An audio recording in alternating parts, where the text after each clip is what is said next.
Hello and welcome. I know many of you use these videos to help you fall asleep.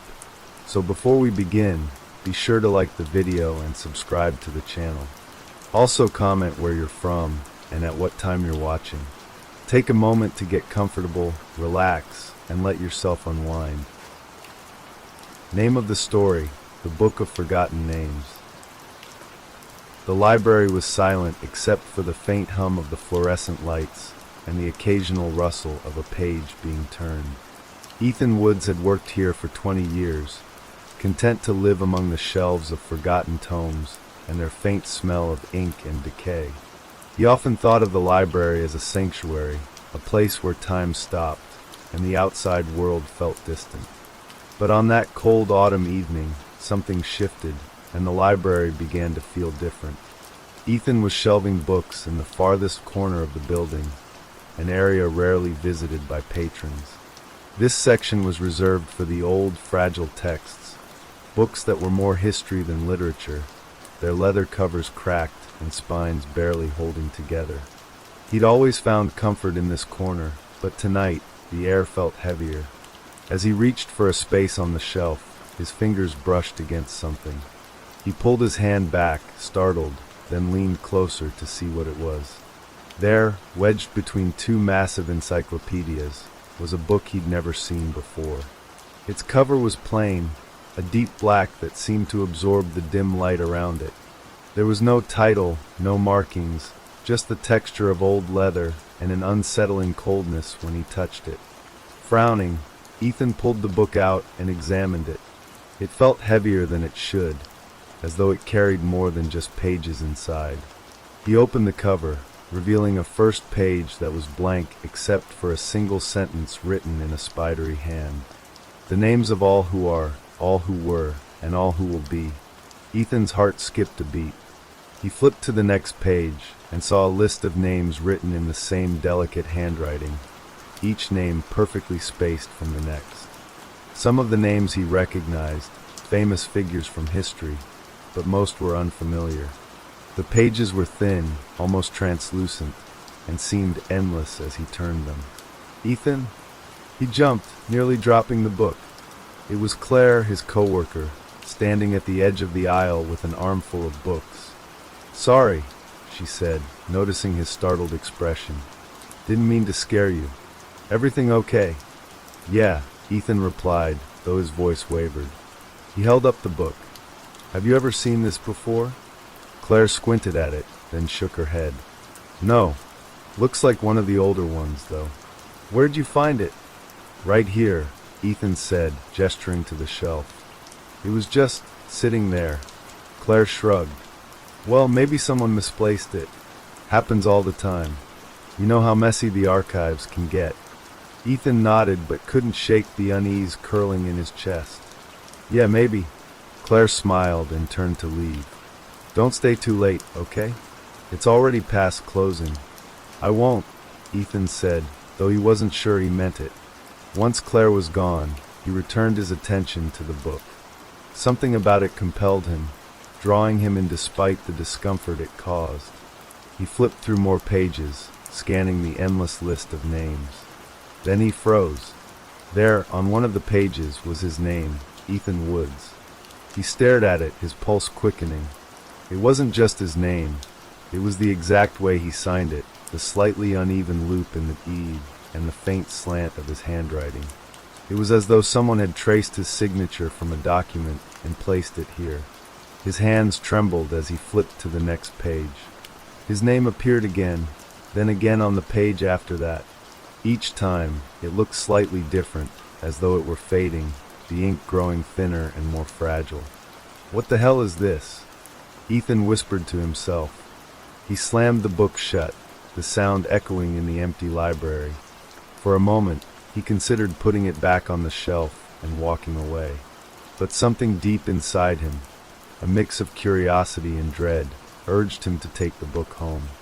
Ethan sat at his kitchen table later that night, the book in front of him. The house was quiet except for the ticking of the clock on the wall. He'd made himself a cup of tea, but it sat untouched, the steam curling into the air like ghostly tendrils. He opened the book again, flipping through its endless pages. It wasn't just names that filled the book. Some pages were marked with strange symbols and diagrams that he couldn't understand. They looked ancient, like something out of a grimoire. As he continued reading, a chill ran down his spine. The names on the pages began to change, vanishing one by one. Entire lines of text would fade before his eyes, leaving behind blank spaces. His own name, too, was disappearing, the ink growing fainter with each passing second. Ethan grabbed his phone and dialed Claire's number. It rang several times before she picked up, her voice groggy. "Hello? Claire, it's me," Ethan said, his voice hurried. "Something's wrong." "Ethan? It's almost midnight. What's going on?" "It's the book," he said. "The one I found in the library. There's something wrong with it. My name is in it, and it's disappearing. I don't know how to explain it, but—" "Slow down," Claire interrupted. "What are you talking about?" "What book?" Ethan took a deep breath, trying to steady himself. "I don't know what it is, but it's not normal.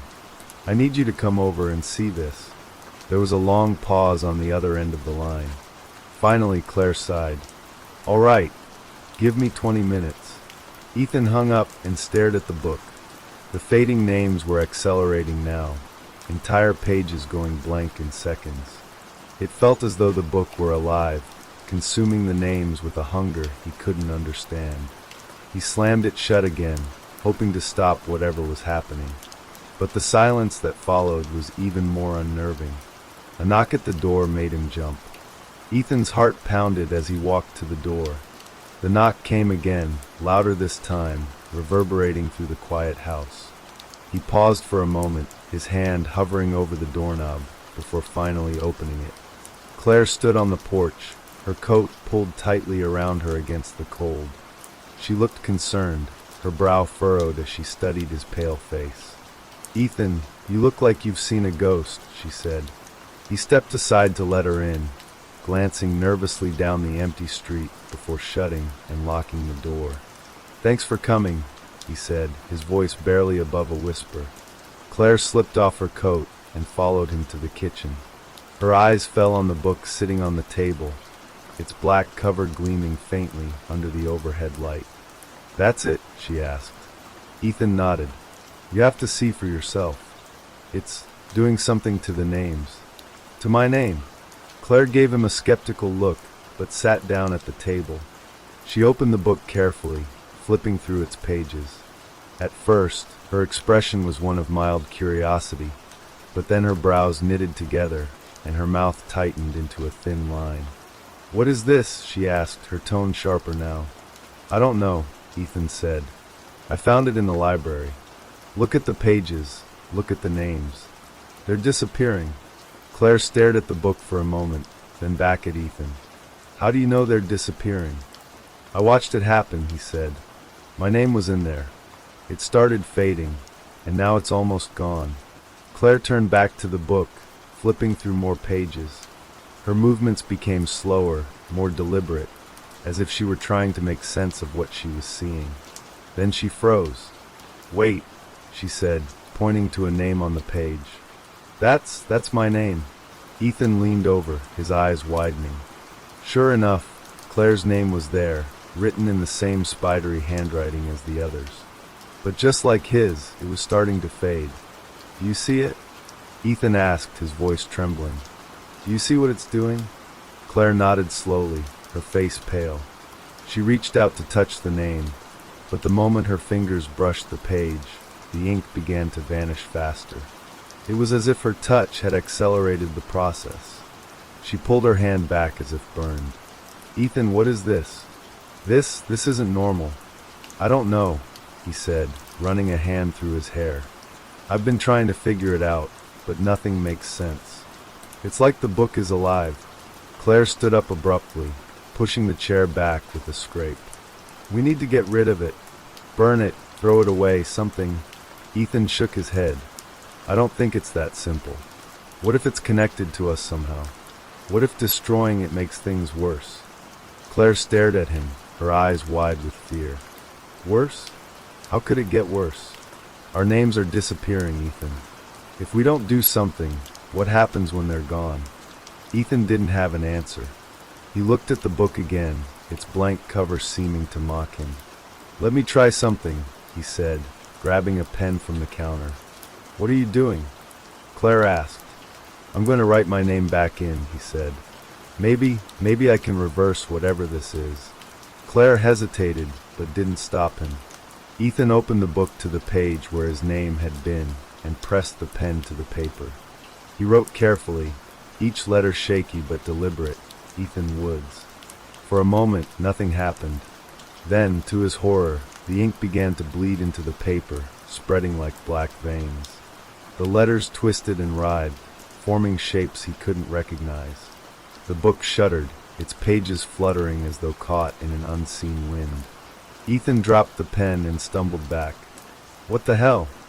The book slammed shut on its own, the sound echoing like a gunshot. The air in the room grew colder, and the light above them flickered.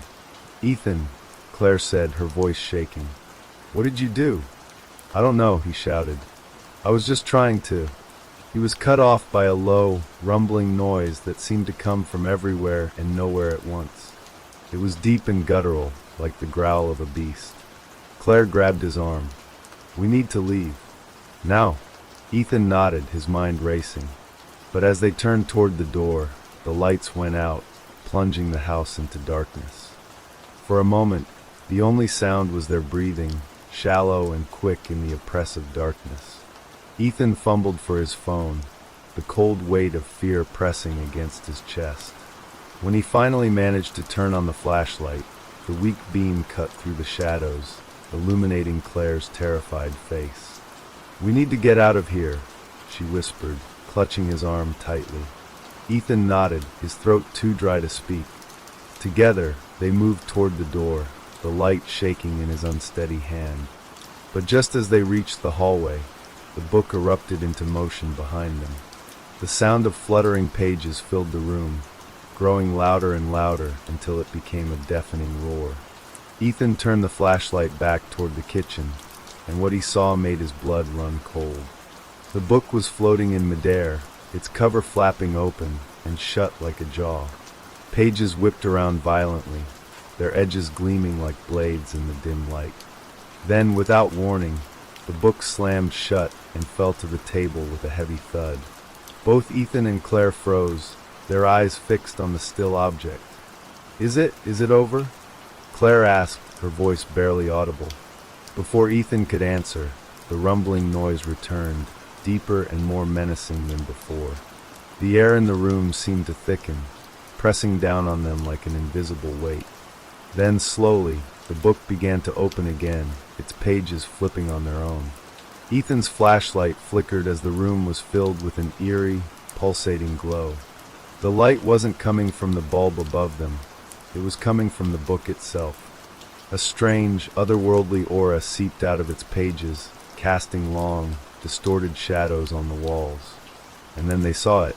Names, thousands of them, began to rise from the book's pages, floating like smoke. The names twisted and coiled in the air, forming shapes that were almost human but not quite. They had no faces, no features, just shadowy outlines that seemed to stare at them with an intensity that made Ethan's skin crawl. "What are those?" Claire whispered, her voice trembling. "I don't know," Ethan said, his voice barely louder than hers. "But we need to move. Now." They turned to run, but the shadows moved faster. One of the shapes shot toward them, and before they could react, it passed through Claire like a cold wind. She gasped, her knees buckling as she clutched her chest. "Claire!" Ethan yelled, catching her before she hit the ground. Her eyes were wide and unfocused, her breathing shallow. "Ethan, I feel cold." "Stay with me," he said, his voice cracking. He turned toward the book, rage and desperation bubbling inside him.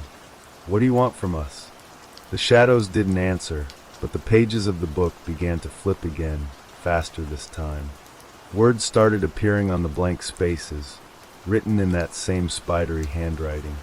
Ethan squinted, trying to make sense of them, but the letters didn't form any language he recognized. And then he saw his own name again. It was scrawled across the page in bold, jagged letters, but something was different. The letters were trembling, as if they were alive, and the ink seemed to pulse with a sickly light. Ethan's heart sank as he realized what it meant. The book wasn't just erasing him, it was pulling him in. "No," he muttered, shaking his head. "No, this can't be happening." Claire groaned beside him, her body growing heavier in his arms. The coldness she had described was spreading to him now, seeping into his skin like icy tendrils. "Ethan," she whispered, her voice barely audible. "Don't, let it take you." He gritted his teeth, his mind racing. He couldn't let this happen, not to him, and not to Claire. There had to be a way to stop it. Summoning every ounce of courage he had left, Ethan let go of Claire and marched toward the book. The shadows swirled around him, their cold fingers brushing against his skin, but he ignored them. "You want me?" he shouted. "Then take me. Leave her alone." The book responded with a deafening crack, its pages glowing brighter than ever. The shadows converged on Ethan, wrapping around him like chains. He felt their weight pulling him down, dragging him closer to the book. But just as the darkness threatened to consume him, he reached out and grabbed the book with both hands. The moment his fingers touched the cover, a surge of energy shot through him, and the shadows recoiled, screeching in fury. Ethan opened the book wide and screamed into its pages. "Let us go!" For a moment, everything stopped. The shadows froze, the glow from the book dimmed, and the room was plunged into an eerie silence. Then slowly the book began to tremble. The names on its pages started to blur, their outlines breaking apart like smoke in the wind. The shadows dissolved one by one, their forms melting into the air. And then, with a final shudder, the book snapped shut. Ethan collapsed to the floor, gasping for breath. Claire lay a few feet away, her chest rising and falling slowly. The oppressive coldness in the air was gone, replaced by an almost unnatural warmth. He crawled over to her, his hands shaking as he checked for a pulse. When he felt the steady rhythm beneath his fingers, relief washed over him like a wave. "Claire," he whispered, "are you okay?" She opened her eyes slowly, blinking as if waking from a long dream. "Ethan, what happened?" He glanced at the book, now lying motionless on the floor. I think it's over." But deep down, he wasn't sure. Ethan helped Claire to her feet, her legs wobbling beneath her.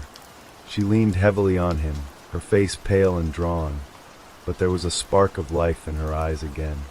Together, they looked at the book lying in the middle of the floor, its black cover dull and lifeless. "What do we do with it now?" Claire asked, her voice hoarse. Ethan shook his head. "We can't keep it here. We have to get rid of it, but I don't think we can just throw it away." Claire nodded, her gaze fixed on the book. "It's evil. We need to make sure no one else finds it." They debated for a moment, their voices low and urgent. Burning it seemed like the best option, but Ethan wasn't sure if fire would even harm it. Still, it was worth a try. Anything was better than letting it remain in the house.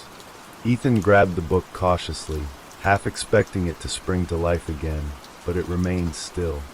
Its weight felt heavier than before, as though it carried all the malice and darkness of the shadows that had surrounded it.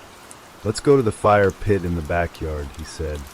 Claire followed him, clutching her coat tightly around her shoulders as they stepped into the cool night air. The world outside seemed unnaturally quiet, the usual hum of crickets and rustling leaves absent. The silence only heightened their unease as they approached the fire pit. Ethan placed the book in the center and grabbed some dry kindling from the nearby woodpile. His hands shook as he struck a match, the tiny flame flickering in the darkness. He lit the kindling, and the fire quickly spread, the flames licking hungrily at the edges of the book. For a moment, nothing happened. The book sat in the fire, untouched by the heat.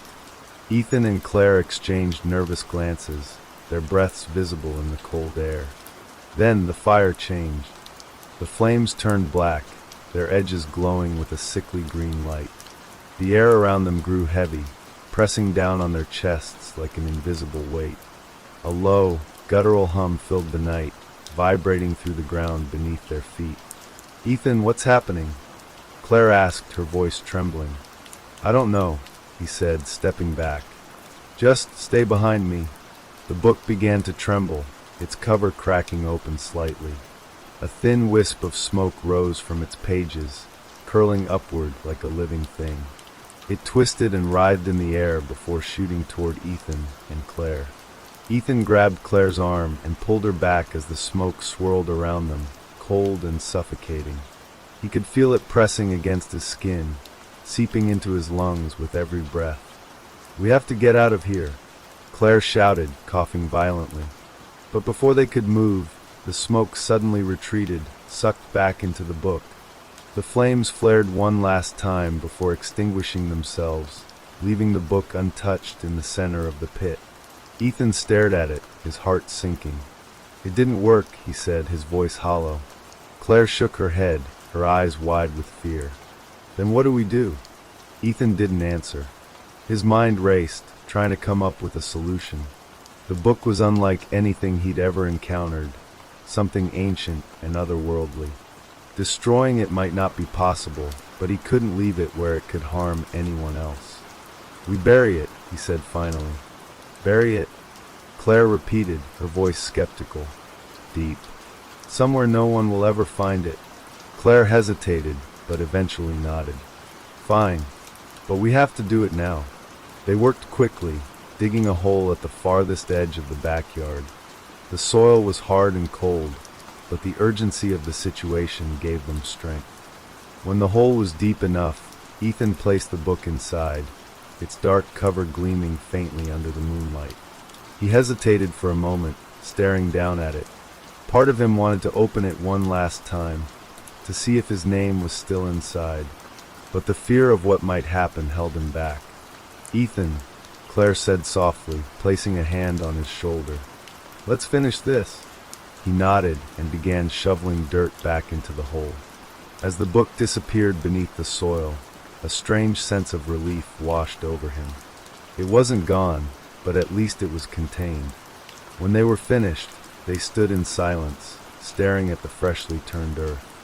The air around them felt lighter, the oppressive weight that had followed them for hours finally lifting. "Do you think it's over?" Claire asked. Ethan sighed, his shoulders sagging with exhaustion. "I don't know, but it's the best we can do." They returned to the house, locking the door behind them. For the first time in what felt like forever, the silence inside felt comforting rather than oppressive. But as they sat in the dim light of the living room, neither of them could shake the feeling that something wasn't right. The shadows in the corners seemed deeper, darker, and somewhere just at the edge of hearing, there was a faint, almost imperceptible sound, the rustle of turning pages. Ethan and Claire sat in the living room, the faint sound of rustling pages still whispering at the edge of their perception. Neither of them dared to acknowledge it at first, as if speaking about it might give it power. The fire crackled softly in the hearth, but the warmth it provided did little to chase away the chill that had settled into their bones. "Do you hear that?" Claire finally whispered, breaking the tense silence. Ethan nodded slowly, his face pale. "It's faint, but it's there."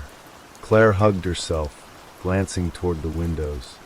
The darkness outside felt alive, pressing against the glass like a watchful presence. "We buried it," she said, almost as if trying to convince herself. "It shouldn't still be here." Ethan ran a hand through his hair, his fingers trembling. Maybe it's just in our heads. We've been through a lot tonight. We're exhausted." Claire looked at him, her eyes wide and filled with doubt. "Do you really believe that?" He didn't answer. Deep down, Ethan knew this wasn't a product of their imagination. The book was far from ordinary, and whatever power it held wasn't bound by simple physical constraints. Suddenly, the rustling grew louder. It was no longer faint and distant, but distinct and clear, like someone flipping through pages at a rapid pace. The sound seemed to echo from the walls themselves, surrounding them. Claire stood abruptly, her breathing quick and shallow. "Ethan, it's here. I can feel it." Ethan rose too, his eyes darting around the room. The shadows in the corners seemed to pulse and shift, stretching toward them. A cold wind blew through the house, even though all the windows were shut tight. The sound of pages stopped abruptly. For a moment, there was nothing but silence. Then, from the direction of the hallway, they heard it. A single knock. Ethan and Claire froze, staring at each other in terror. The knock came again, louder this time. It wasn't at the front door, it was inside the house. "Ethan," Claire whispered, her voice trembling. He held up a hand, motioning for her to stay behind him as he slowly made his way toward the hallway. The dim light from the living room barely illuminated the corridor, leaving most of it shrouded in shadow. "Who's there?" Ethan called out, his voice cracking slightly. No answer. He took another step forward, his heart pounding in his chest. The knock came again, this time from the far end of the hallway. It sounded deliberate, almost like a rhythm. Knock. Knock. Pause. Knock. Claire crept up behind him, her hand clutching his sleeve. "Ethan, don't," she pleaded. But he couldn't stop. He had to know what was causing it. He moved closer, his steps hesitant. The air grew colder with every step, and the shadows seemed to ripple along the walls. When he reached the end of the hallway, he saw it. The door to the small storage closet was slightly ajar, a faint light spilling out from within. Ethan swallowed hard, his mouth dry. He knew they had closed that door earlier, locked it, in fact. "Stay here," he told Claire, though his voice was barely above a whisper. "Are you crazy?" she hissed. "I'm not letting you go alone."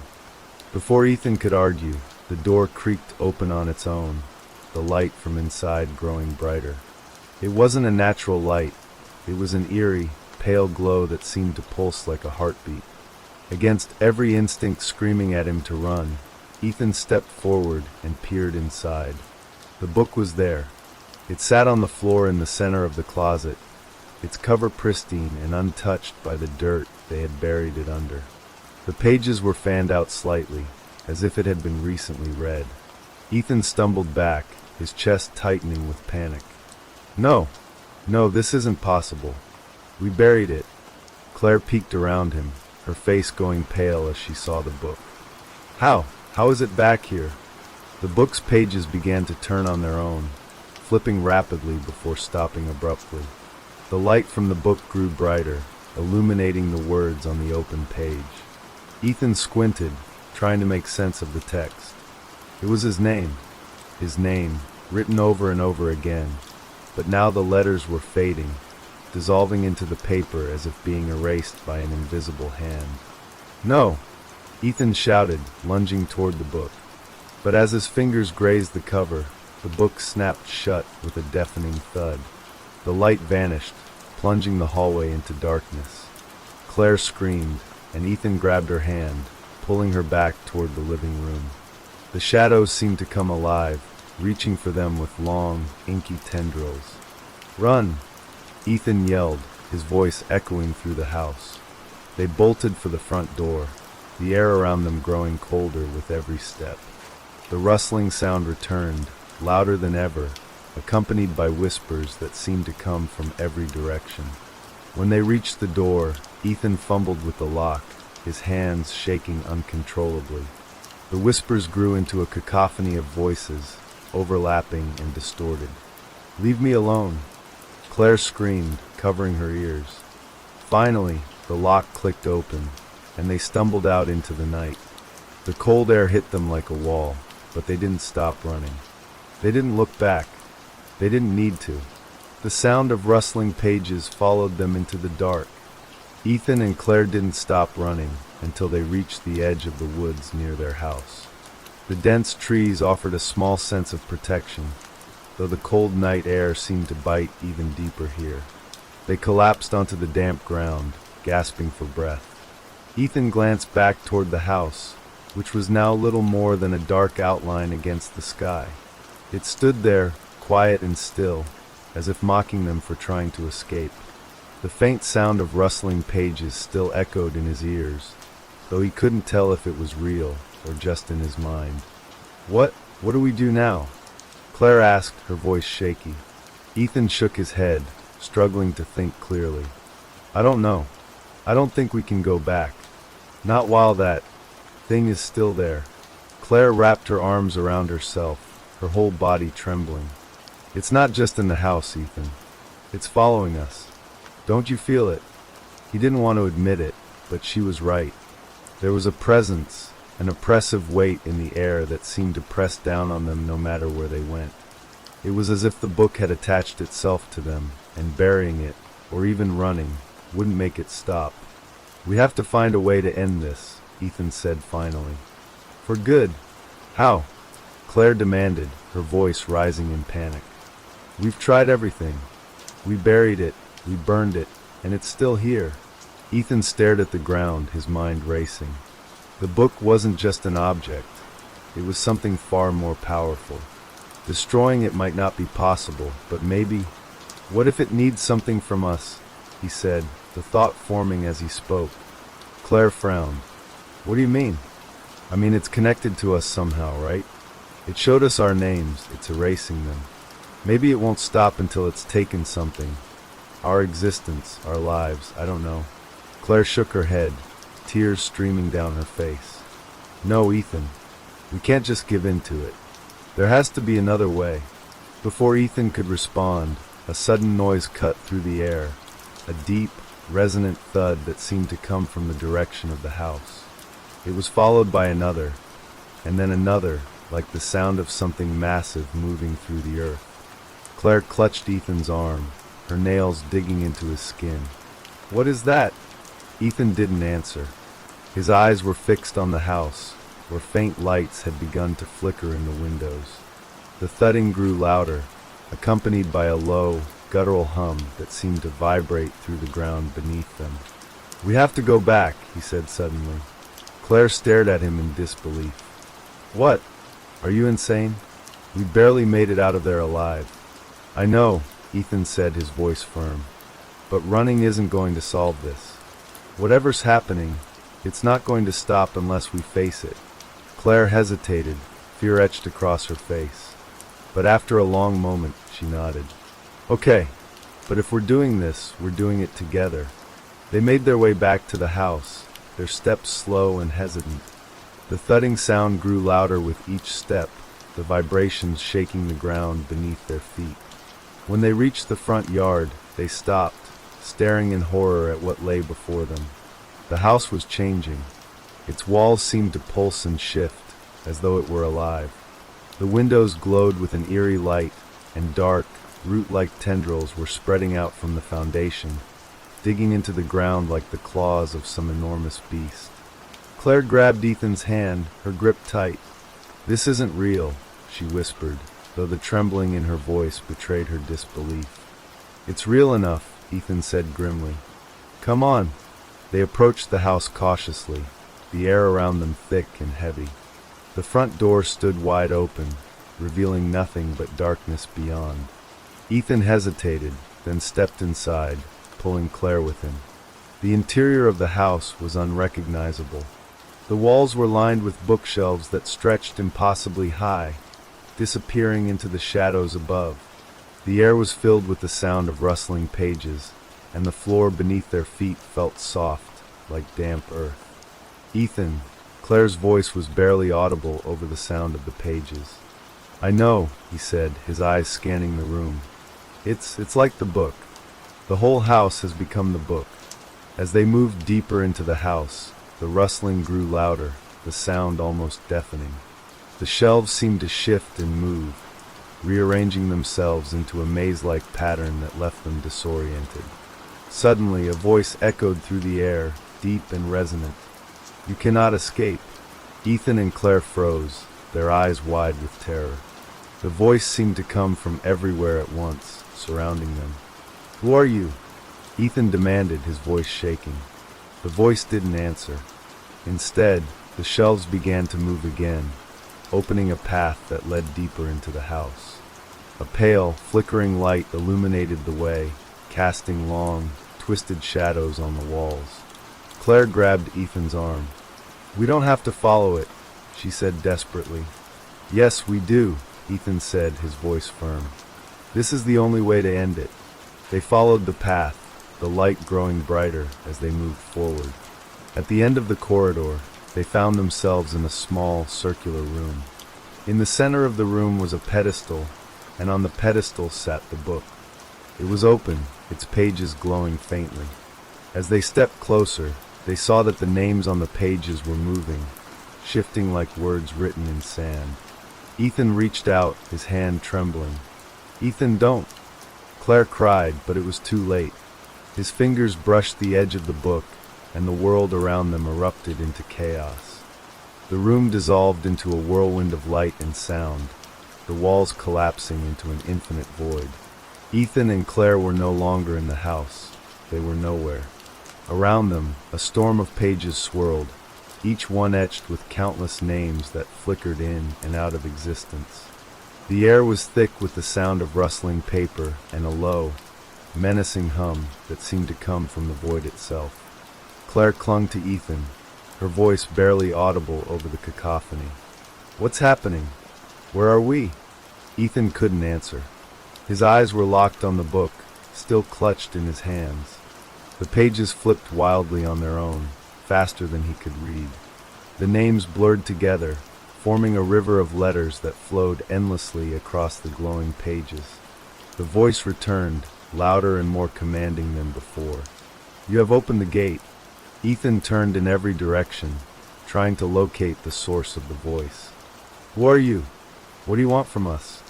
The voice chuckled, a deep, resonant sound that seemed to shake the very fabric of the void. "I am the keeper of what is forgotten, the guardian of what must remain lost. You have taken what is not yours to know."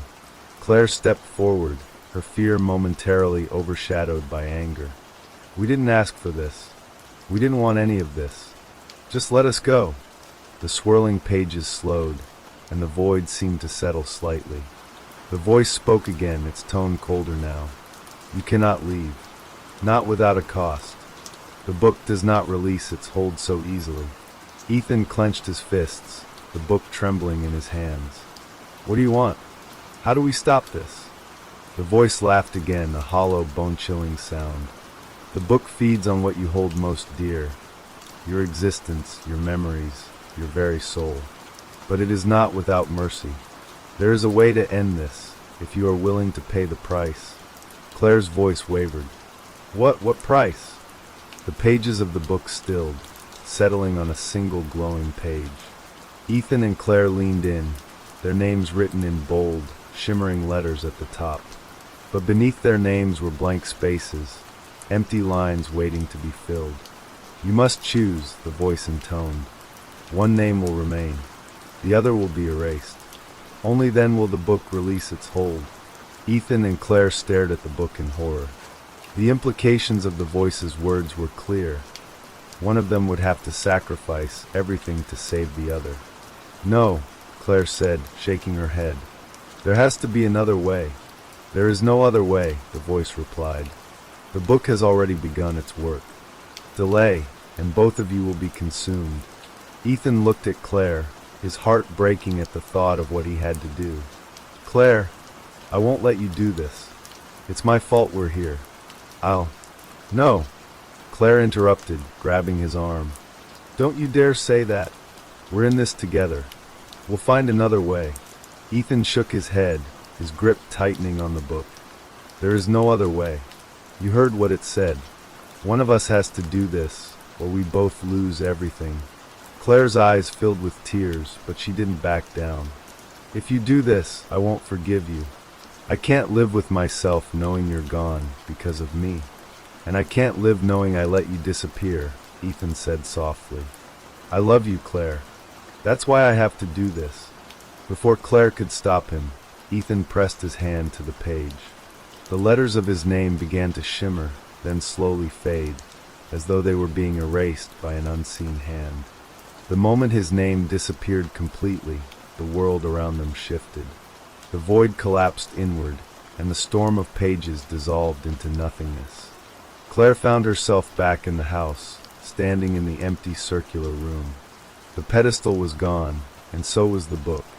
The air was silent, heavy with the weight of what had just happened. "Ethan," she called out, her voice trembling. "Ethan!" But there was no answer. She fell to her knees, her tears spilling onto the dusty floor. Ethan was gone, erased, as if he had never existed. The memories of him began to slip away, like sand through her fingers, leaving her with nothing but an aching void in her heart. As she sat there, the faint sound of rustling pages echoed through the air. It came from nowhere and everywhere, a haunting reminder that the book was never truly gone. It was out there, waiting for its next reader, its next victim. And Claire, alone and broken, would forever carry the burden of its curse. Claire sat in the cold silence of the room, her hands trembling as she clutched the spot where Ethan had stood moments before. His warmth, his presence, his love, all of it was gone, wiped away as if it had never existed. She struggled to remember his face, the sound of his laugh, the way he said her name. But the harder she tried, the more those memories slipped from her grasp, replaced by an aching emptiness. The air around her grew heavy, and she felt the presence of the book lingering, though it was no longer visible. Its power, its curse, was still woven into the fabric of her reality. She could feel it watching, waiting. For what, she didn't know, but the sense of its unfinished work made her chest tighten with dread. She stumbled to her feet, her legs shaky beneath her. "I won't let you win," she whispered, her voice cracking. "You won't take anything else from me." But the room didn't respond. The silence was deafening, oppressive. Claire staggered out of the house, the weight of her grief and confusion threatening to crush her. The sun was beginning to rise, casting pale light over the town. It should have felt comforting, but instead, it felt wrong, like a world she no longer belonged to. As she made her way back to her apartment, the streets were eerily empty, devoid of the usual morning bustle. She clung to the hope that, somehow, this was all a nightmare, and that Ethan would be there when she woke up. But deep down, she knew the truth. Ethan was gone, erased, and no amount of wishing could bring him back. Weeks passed, though they felt like years. Claire tried to return to her life, but nothing felt the same. People she knew looked at her strangely, as if sensing something was missing. Her friends grew distant, and her job at the library became a hollow routine. The world moved on, but Claire was trapped in a liminal space, caught between the memory of what was and the reality of what remained. One night, as she lay awake in her bed, staring at the ceiling, she heard it again. The faint rustling of pages. Her breath caught in her throat as she sat up, her heart pounding. The sound was coming from the corner of the room, where a faint glow began to emanate. "No," she whispered, shaking her head. "Not again." The glow grew brighter, and the book materialized on her nightstand, its cover gleaming in the moonlight. The air around it shimmered with an otherworldly energy, and Claire felt its pull, stronger than ever before. She backed away, her mind racing. "Why are you here? What do you want from me?" The book didn't answer, but its pages began to turn, stopping on a blank one. Slowly, letters appeared, forming a single name, Claire Walters. Tears streamed down her face as she read it, her chest tightening with despair. She knew what it meant. The book wasn't finished with her. It had claimed Ethan, and now it was coming for her. But she wasn't going to let it win. With a surge of determination, Claire grabbed the book and stormed out of her apartment. The streets were dark and empty as she made her way to the bridge that overlooked the river. The water below churned and roared, its surface reflecting the moonlight like a silvery mirror. "This ends now," she said through gritted teeth. She held the book over the edge, the wind whipping through her hair. "You've taken enough." The book seemed to resist, its pages flapping violently in the wind. But Claire didn't hesitate. With all her strength, she hurled it into the river. The moment it hit the water, a deafening roar echoed through the night, and a blinding light erupted from the river's surface. Claire shielded her eyes, her heart racing. When the light faded, the night was silent once more. The book was gone, and for the first time in weeks, Claire felt a sense of peace. But as she walked home, a single thought lingered in her mind. Had she truly destroyed it, or had she merely set it free? In the days that followed, Claire tried to move on. The world seemed brighter, lighter, as if a weight had been lifted. But every now and then, in the quiet moments of the night, she would hear it, the faint rustling of pages just beyond the edge of her perception. And she knew the book was still out there, waiting for the next name to be written. Name of the next story, The Fading Light. The town of Ashwick was the kind of place you'd miss if you blinked while driving through. Nestled in a valley surrounded by dense woods, it seemed to exist in a time of its own.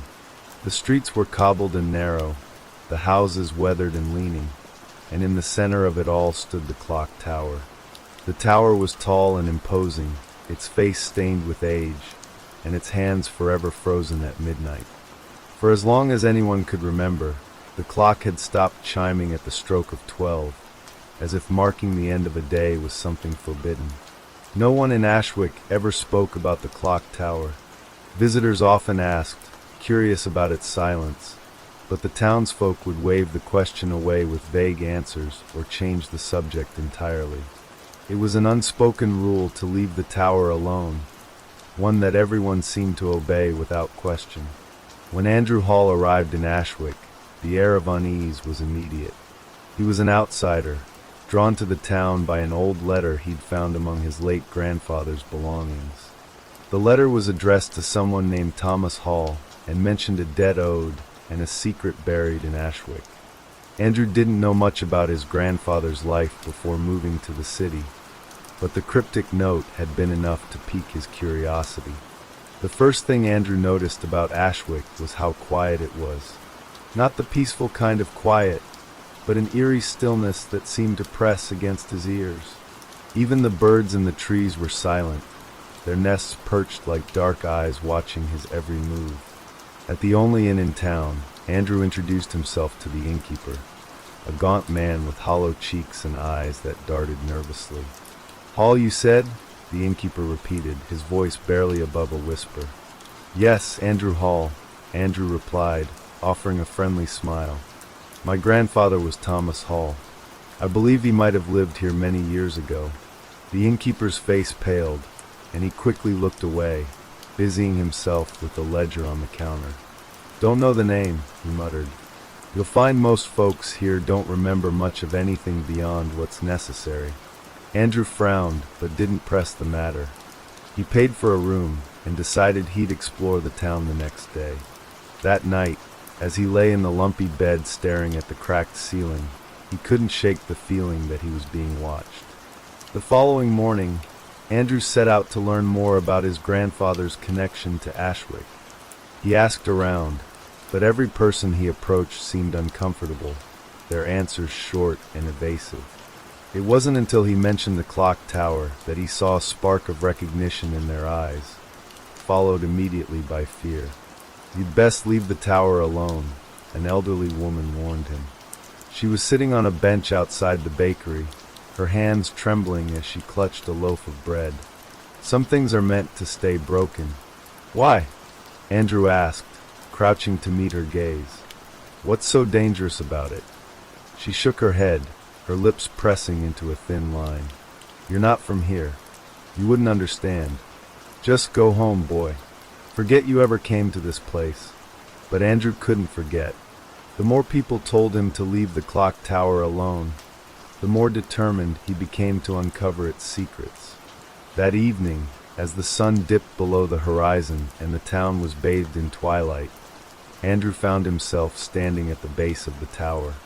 The wooden door was old and splintered, the iron handle rusted from years of neglect. Andrew hesitated for a moment, his heart pounding in his chest. Then, summoning his courage, he pushed the door open. The air inside was cold and damp, carrying the faint scent of mildew. Dust motes danced in the pale light that filtered through the cracks in the walls. The interior was a maze of gears and pulleys, all of them silent and still. A narrow staircase spiraled upward, disappearing into the darkness above. As Andrew climbed the creaking steps, he couldn't shake the feeling that he wasn't alone. The silence of the tower was oppressive, broken only by the sound of his own breathing and the occasional groan of the wood beneath his feet. When he reached the top, he found himself in the clock room. The massive gears that once powered the clock were coated in grime, their teeth locked together in defiance of time. The clock face loomed above him, its hands frozen at 12. Andrew ran his fingers over the machinery, marveling at its intricacy. "Why did they let you stop?" he murmured. As if in response, a soft whisper echoed through the room. Andrew froze, his blood running cold. He spun around, his eyes scanning the shadows, but he saw nothing. "Hello," he called out, his voice trembling. There was no answer, but the whisper came again, faint and indistinct. It seemed to come from the clock itself, as though the ancient mechanism was trying to speak. Andrew leaned closer, his ear nearly touching the gears. "What are you trying to tell me?" Suddenly, the room was filled with a deafening clang as the clock's hands jerked forward, moving for the first time in decades. Andrew stumbled back, his heart racing. The whisper grew louder, more urgent, and the air around him seemed to vibrate with an unseen force. "Fix it," the voice hissed, clear and insistent. "Fix the clock." Andrew's hands shook as he reached for the gears, his mind torn between fear and curiosity. He didn't know why, but he felt compelled to obey. Something deep within him whispered that this was what he was meant to do. As he worked, the gears began to turn, their movements slow and hesitant at first, but gradually gaining momentum. The clock's hands inched forward, and with each tick, the air in the room grew heavier. Andrew's breath came in short gasps as he tightened the final bolt. The clock let out a low, mournful groan, and then the chimes began. The sound was unlike anything Andrew had ever heard, deep and resonant, as though it were coming from the depths of the earth itself. It echoed through the tower, spilling out into the town below. But the chimes didn't stop at 12. They kept ringing, each note growing louder and more distorted. Andrew clapped his hands over his ears, his knees buckling under the weight of the sound. And then, just as suddenly as it had started, the chimes ceased. The silence that followed was deafening, and for a moment, Andrew thought he had gone deaf. But then he heard it, a low, guttural growl that sent shivers down his spine. He turned to face the clock, his eyes widening in horror. A dark, amorphous shape was emerging from the machinery, its form shifting and writhing like a living shadow. Andrew stumbled back, his mind racing. What had he done? What had he unleashed? The shape began to take form, its edges solidifying into something that resembled a human figure. Its eyes glowed with an unnatural light, and its mouth twisted into a sinister grin. "Thank you," it said, its voice dripping with malice. Andrew's legs felt like lead as he tried to move, to run, but he couldn't look away from the figure. It stepped closer, its movements smooth and deliberate. "You've freed me," it continued, its grin widening. "And now I'll repay the favor. To be continued."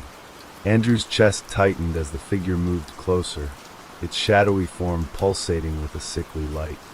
He stumbled backward, the back of his legs hitting the edge of the workbench. "What are you?" Andrew's voice trembled, barely escaping his throat. The figure tilted its head, a grotesque mimicry of curiosity. "A memory," it whispered, its voice layered with echoes. "A fragment of what was sealed away. Until you came along." Andrew's mind raced, trying to make sense of the creature's words. His grandfather's letter, the townspeople's warnings, the clock tower that had remained silent for so many years. It was all connected, but how? "I didn't mean to free you," Andrew stammered. "I was just curious," the figure interrupted, its grin widening unnaturally. "Curiosity has always been the downfall of your kind. Do you know how long I've waited for someone like you? Someone foolish enough to tamper with things they don't understand." Andrew swallowed hard, his hands gripping the edge of the workbench for support. "I'll put it back," he said, desperation creeping into his voice. "I'll stop the clock." The figure let out a low, guttural laugh that made the hair on Andrew's neck stand on end. "Stop it," it hissed. "Oh, it's far too late for that." The moment you turned the gears, the seal was broken. Time itself shifted, and now the balance must be restored. Andrew's heart pounded as the figure raised a hand, its fingers elongated and sharp like claws. And the balance requires sacrifice. Before Andrew could react, the figure lunged forward, its hand reaching for his chest. But just as its claws brushed his shirt, the air in the room shifted.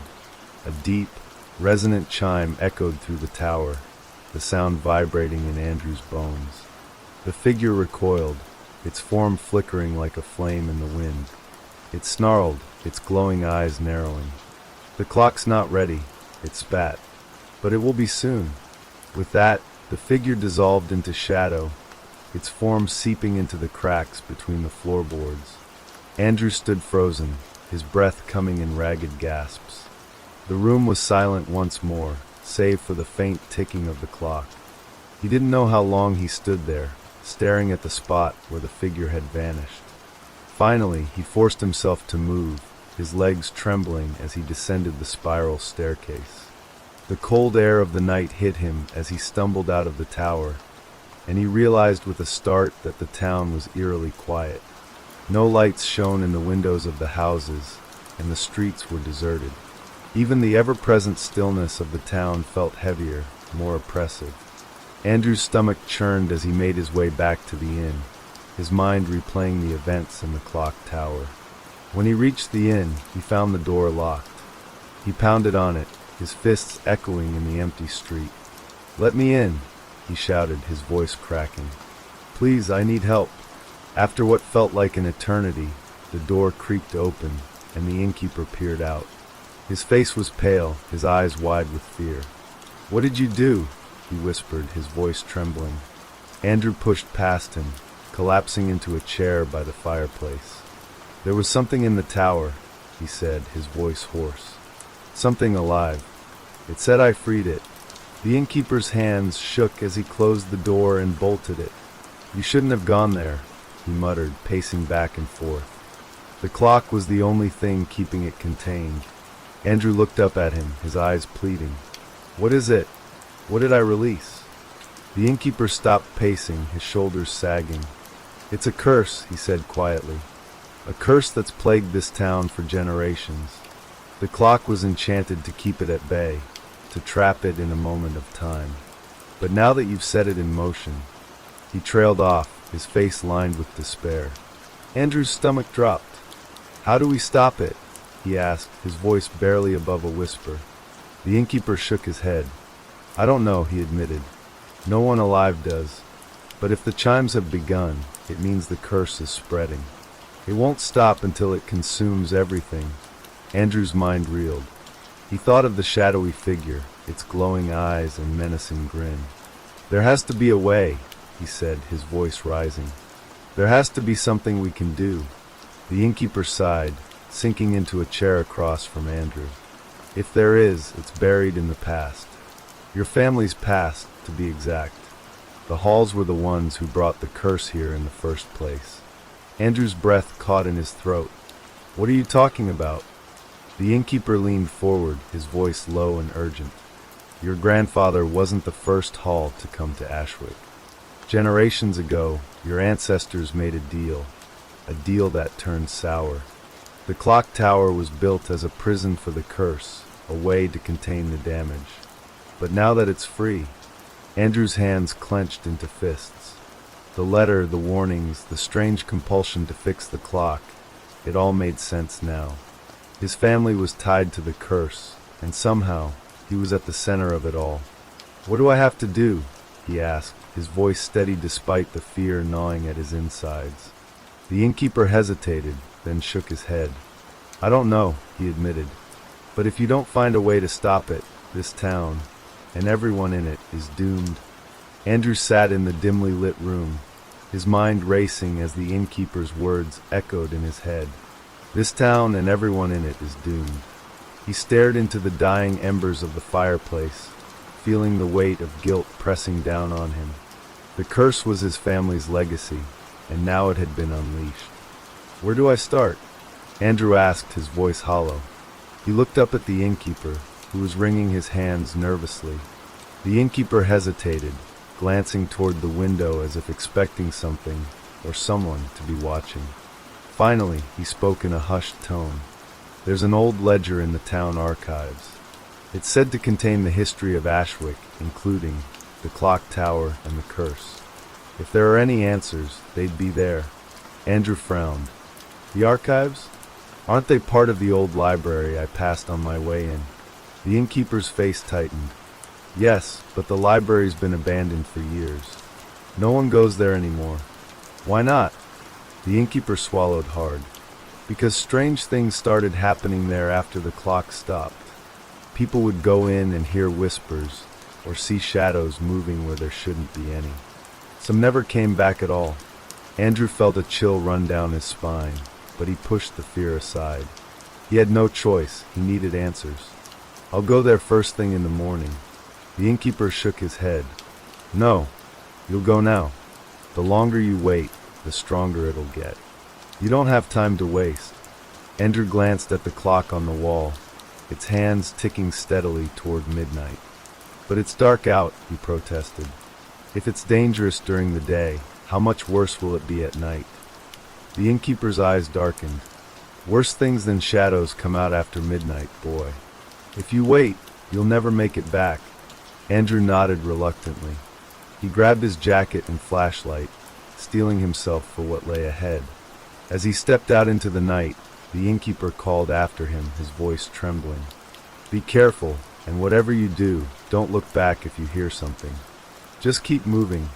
The streets of Ashwick were eerily silent as Andrew made his way toward the library.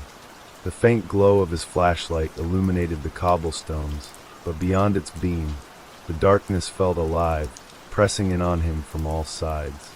Shadows seemed to shift and writhe at the edge of his vision, but every time he turned to look, there was nothing there. When he reached the library, he paused to catch his breath.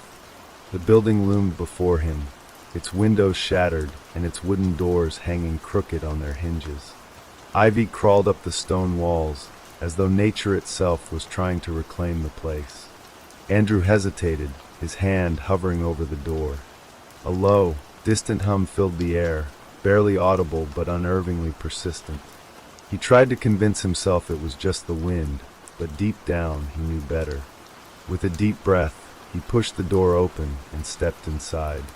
The scent of mildew and decay assaulted his senses, and the floor creaked beneath his weight. Rows of bookshelves stretched into the darkness, their contents covered in dust and cobwebs. "Okay," Andrew whispered to himself, trying to steady his nerves. "Find the ledger and get out." He moved cautiously through the aisles, his flashlight casting long, flickering shadows on the walls. The hum grew louder as he ventured deeper into the library, resonating in his chest like a distant heartbeat. Finally, he found the archives, a small room tucked away in the farthest corner of the building. The door was ajar, revealing a cluttered space filled with old books, maps, and yellowed documents. Andrew's eyes scanned the shelves until he spotted a thick, leather-bound ledger labeled Ashwick Historical Records. He reached for it, his hands trembling, and flipped through its brittle pages. The entries were written in a meticulous script, detailing the town's founding, significant events, and finally, a section about the clock tower. Andrew's eyes widened as he read. In the year 1812, Thomas Hall, master clockmaker, struck a bargain with forces beyond mortal comprehension. In exchange for prosperity, the clock was to serve as a seal, binding the darkness that dwelled beneath Ashwick. But the seal required maintenance. Each generation of the Hall family was tasked with ensuring its integrity. Should the clock falter, the darkness would rise again, unbound and hungry. Andrew's heart sank. His grandfather must have abandoned the responsibility, leaving the town and its curse to decay. Before he could process the information, the hum grew louder, morphing into a chorus of whispers. He froze, his grip tightening on the ledger. The air in the room grew icy, and the shadows around him began to shift, coalescing into a dark mass that blocked the doorway. A cold, hollow voice echoed through the room. "You cannot undo what has been done, Andrew Hall. The seal is broken, and the debt must be paid." Andrew stumbled back, clutching the ledger to his chest. "I didn't mean to break it," he shouted. "Tell me how to fix it." The shadow surged forward, tendrils of darkness reaching for him. "You cannot fix what was never meant to be whole, but you can offer yourself as payment." Panic surged through Andrew as he scrambled for an escape. The only way out was through the shadows. Taking a deep breath, he bolted for the doorway, his flashlight slicing through the darkness. The tendrils lashed out, grazing his arm and sending a searing pain through his body, but he didn't stop. The whispers grew deafening as he ran through the library, the shadows closing in around him. He burst through the front doors and into the night, collapsing onto the cobblestones outside. Gasping for air, he clutched the ledger tightly, its pages crumpled beneath his fingers. Behind him, the library's windows glowed faintly, as if the shadows inside were watching him. Andrew forced himself to his feet and stumbled back toward the inn, his mind racing. He didn't have much time. The ledger held the answers he needed. But would he be able to pay the price it demanded? The night air felt heavy as Andrew staggered through the streets of Ashwick, his thoughts swirling in a whirlpool of fear and confusion. The hum from the library still echoed in his ears, and the shadows that had chased him seemed to cling to his every step. He could feel them, just beyond the edge of his awareness, their presence lingering like a dark cloud over him. As he approached the inn, his heart sank. The door was wide open. The innkeeper was nowhere to be seen. "Hello," Andrew called, his voice trembling. He stepped inside cautiously, his flashlight shaking in his hand. The flickering light illuminated the empty lobby. Everything seemed normal at first glance, but the unsettling silence hung in the air like a warning. "Where are you?" he called again, his voice quieter now. Suddenly, he heard a soft thump from upstairs. The hairs on the back of his neck stood on end. Without thinking, Andrew hurried up the stairs, his footsteps echoing in the hallway. The door to the innkeeper's room was cracked open, the faintest sliver of light spilling through. He knocked, but there was no answer. His pulse quickened as he pushed the door open, and his flashlight swept the room. The innkeeper was slumped in a chair near the window, his eyes wide and unblinking. A look of terror was frozen on his face, his mouth open in a silent scream. Andrew's breath caught in his throat as he approached, but there was no sign of injury. It was as if the innkeeper had simply died in fear. He reached for the innkeeper's hand, but the moment his fingers brushed against the cold skin, the room seemed to shift. The walls groaned, and a low, guttural growl echoed from somewhere deep within the inn, reverberating through the floorboards. Andrew yanked his hand back, eyes wide with terror. He stumbled backward, his heart pounding as he felt the presence grow stronger. It was no longer just a whisper in the shadows. It was alive, and it was angry. The whispers began again, louder now, swirling around him like a storm. "He will come for you, Andrew Hall." "Who?" Andrew gasped, clutching the ledger tighter. The air grew colder, the temperature dropping rapidly. The shadows seemed to stretch and twist in unnatural ways, moving closer, encroaching on him with a hunger he could feel in his bones. Suddenly, the door slammed shut behind him with a deafening crash. He spun around, panic rising in his chest. The shadows inside the room were coalescing, taking form, becoming solid and tangible. The growl grew louder. A figure emerged from the darkness, tall and gaunt, with hollow eyes and a mouth twisted into a grotesque grin. It was a man, or had been a man long ago, his features warped and decayed, his body a twisted mockery of life. "Do you know what you've done, Andrew?" the figure rasped, its voice like nails on a chalkboard. Andrew backed away, his mind spinning with the horrors of what he'd read in the ledger. The creature before him, the one that had been released by his meddling, was the very thing his ancestors had sealed away. You're part of the curse, Andrew whispered, his voice shaking. The figure tilted its head, its grin widening. I am the one who was bound beneath this town, it crooned. The one who has waited patiently for generations. You freed me, and now it's time to collect. Andrew felt a cold sweat break out on his skin. He had no idea how to fight this thing. The shadows were closing in, swirling around him like a living fog. He could hear the whispers growing louder again, the voice of the creature merging with the cacophony of the town's forgotten past. The figure reached for him, its fingers long and jagged like the claws of some monstrous predator. But just as it touched his shoulder, a sudden explosion of light filled the room. The clock tower. The distant chime of the bell rang out, echoing through the building like a thunderclap. The shadows recoiled, hissing, as if they were being burned by the sound. The figure screamed, its form flickering, as the light from the clock's chimes seemed to push it back into the darkness. Andrew gasped, stumbling away from the writhing creature. The light, the bell, it was the key. But how? He ran back toward the stairs, clutching the ledger tightly to his chest. The bell's chimes grew louder, filling the inn with a strange, almost otherworldly sound. It was as if the clock was responding to the call, aligning itself with the fate of the town. He rushed outside, his breath coming in short gasps as he made his way toward the clock tower. The streets of Ashwick were empty, the silence almost suffocating. It felt like the town itself was holding its breath, waiting. When Andrew reached the tower, he hesitated. The massive structure loomed before him, its gears still frozen in time. The chimes had stopped, but the silence that followed felt unnatural, ominous. He could feel the darkness pressing against the tower, as if it were waiting for him to make the next move. Andrew forced himself up the stairs, each step echoing in the stillness.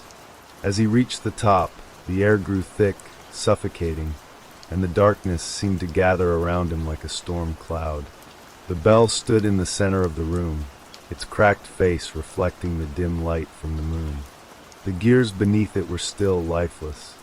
He reached for the lever, the same lever he had pulled earlier, the one that had set everything in motion. The ledger was still clutched tightly in his hands. He had to find a way to reverse the curse, to restore the seal. As his fingers brushed the lever, the room darkened even further. The creature's voice rang out in his mind, low and mocking. You cannot undo what has been done. The darkness is free, Andrew Hall. And now so are you. But Andrew was resolute. He had to try. He had to do something. With one last breath, he pulled the lever. For a moment, nothing happened. The tower was silent. But then the bell rang out again, a deep, resonating sound that seemed to shake the very foundations of the earth. The shadows in the room screamed, howling in agony. The bell's sound echoed louder, pushing them back, forcing them into the corners of the tower. Andrew could hear the creature's shrieks, growing more distant as the clock's chimes reverberated through the town. The town's clock was ringing at last, and the shadows, the curse, were being sealed once more. But even as the darkness receded, Andrew knew it wasn't over. Not completely. The curse might have been contained for now, but it would always find a way back. It had waited too long to be forgotten. He wiped the sweat from his brow, standing at the top of the tower as the clock finally began to chime the hour. For now, the town of Ashwick was safe. But as the bell rang out, Andrew couldn't shake the feeling that something was still watching, waiting for the next time someone foolish enough, would turn the gears. The darkness would never truly rest, and neither would he. Name of the next story, The Taste of Ashes. Liam had always been passionate about food. From the moment he stepped into his first kitchen, he knew it was where he belonged. The rhythm of chopping, stirring, and seasoning felt like a dance to him. But for all his passion, he hadn't achieved the success he wanted. His small restaurant, Ashford's Table, never quite gained the recognition it deserved. It was well loved by the locals, but it didn't have that spark, something extraordinary that could catapult him to fame. One late evening, As he was cleaning up after another uneventful dinner service, Liam found himself drawn to the old section of the restaurant's library. The books were ancient, gathering dust and cobwebs in forgotten corners. Most of them were just cookbooks, nothing special, but one book, tucked behind a shelf, caught his eye. The cover was strange, black leather with no title. It had an almost magnetic pull, as if it were waiting for him. He pulled the book out, his fingers brushing the cold, cracked surface. The moment he opened it, he felt a chill run through him. The pages inside were worn and yellowed with age, but the writing, small, careful script, was still legible. As he flipped through the pages, he realized what it was, a recipe book. But not just any recipe book. These were forbidden recipes, ingredients that no one dared use, meals that seemed to invoke something darker, something older. The first recipe was for a simple dish, the soup of the forgotten. The ingredients were strange, herbs Liam had never heard of, spices that were impossible to find. But there was something about the dish that intrigued him. The book mentioned that it would bring great reward to the chef who dared to prepare it, but at a cost. A price that was never fully explained. Liam closed the book, trying to shake off the feeling that had settled over him. This is insane, he thought. It's probably just a prank or some weird old tradition. But the idea of the forbidden ingredients wouldn't leave him. He knew that the restaurant needed something new, something bold, something that would catch the attention of critics and food lovers. And this book, with its strange recipes, might just be the key. The next morning, Liam set out to find the ingredients. Most were impossible to find, but his obsession grew. He tracked down rare herbs, visited old apothecaries, and even found someone willing to sell him the bones of a long-dead animal, something that was listed in one of the more grotesque recipes. He had never worked with such unusual, almost eerie ingredients, but the promise of success and recognition was too tempting to resist. With the ingredients gathered, Liam returned to the kitchen and began preparing his first dish from the book. He followed the recipe exactly, careful to measure each ingredient precisely, though a part of him felt uneasy as he did.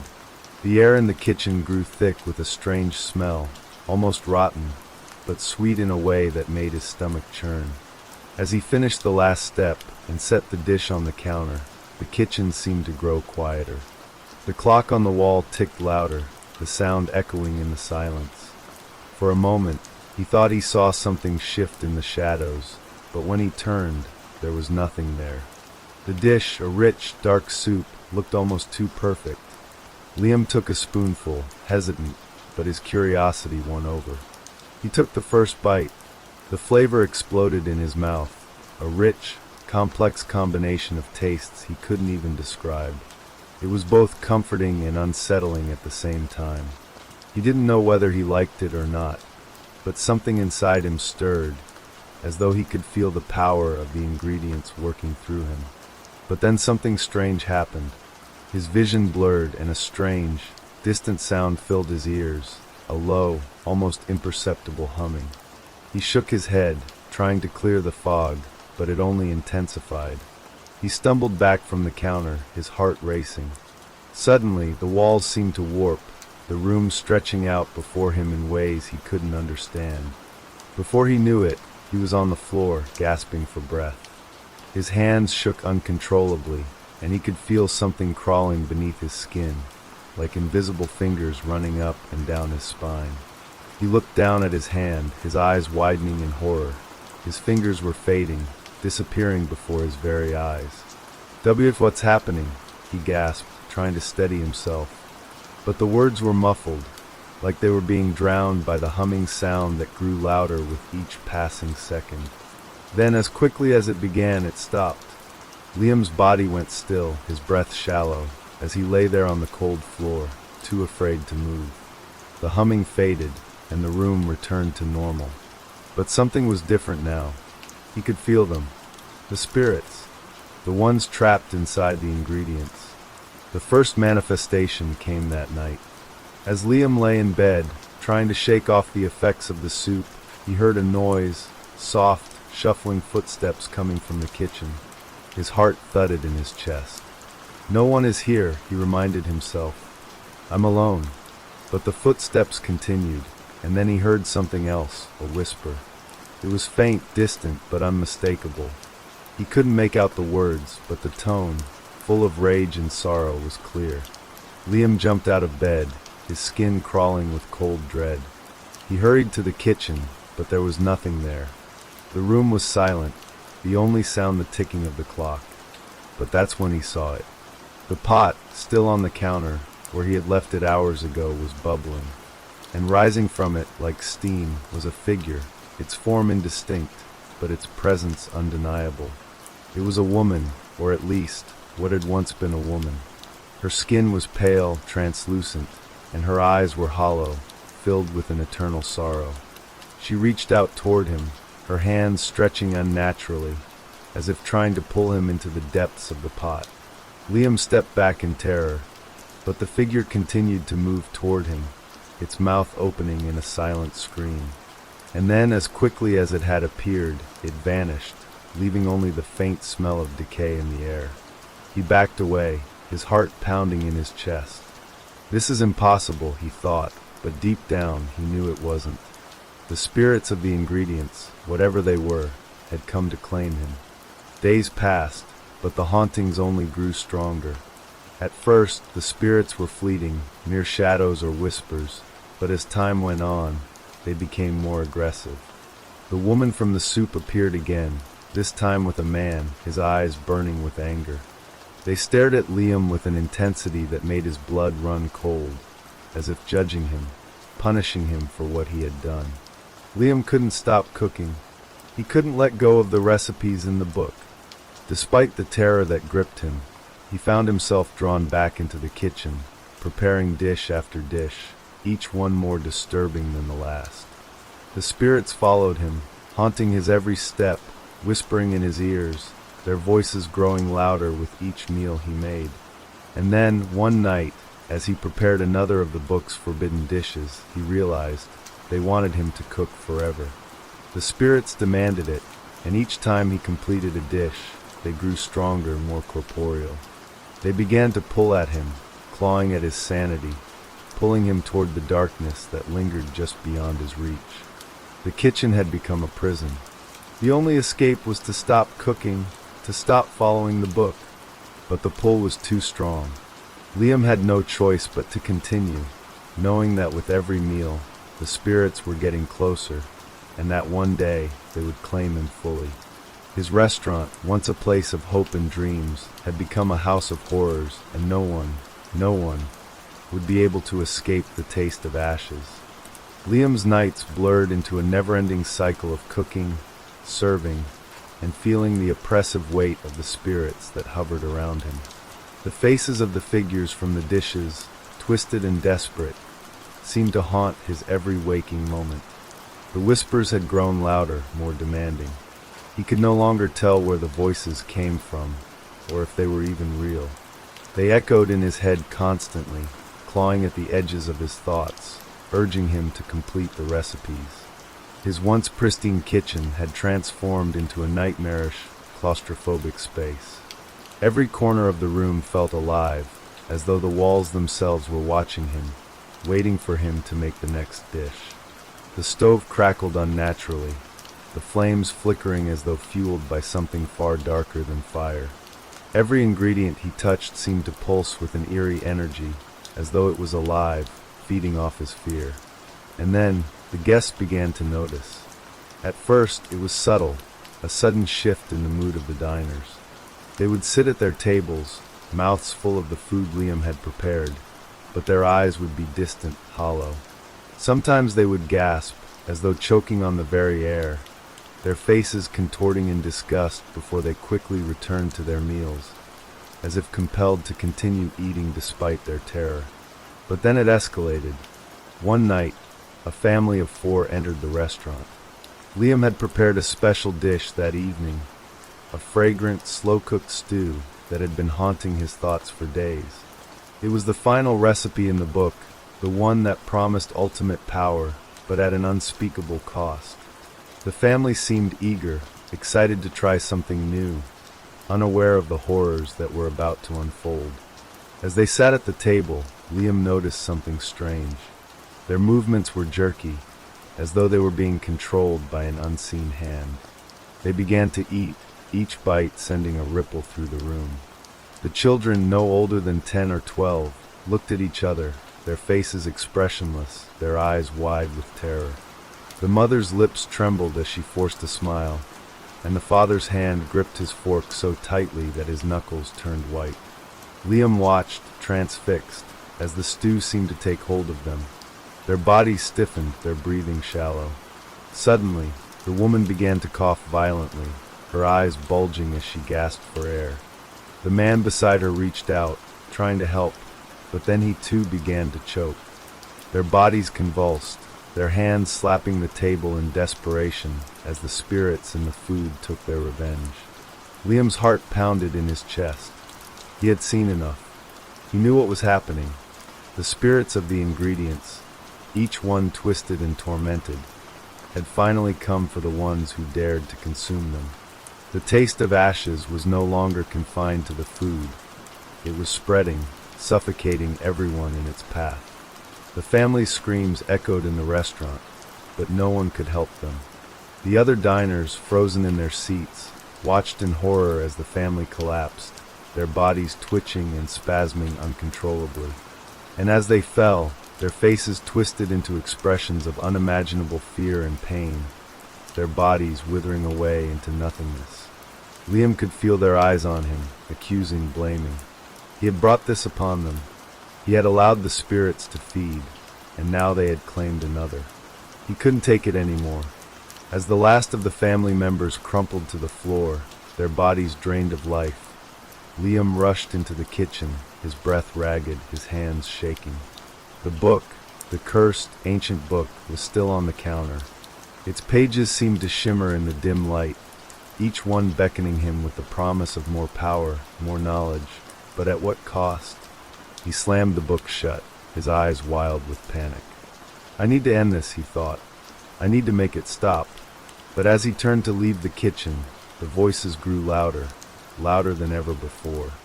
They filled his mind, drowning out all rational thought. He could hear them, each spirit calling his name, demanding that he return to the recipes, that he feed them once more. The weight of their anger pressed down on him like an invisible hand, choking the very life out of him.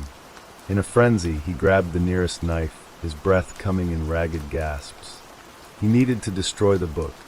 It was the only way. He could feel it. If he didn't stop now, if he didn't end this madness, there would be no turning back.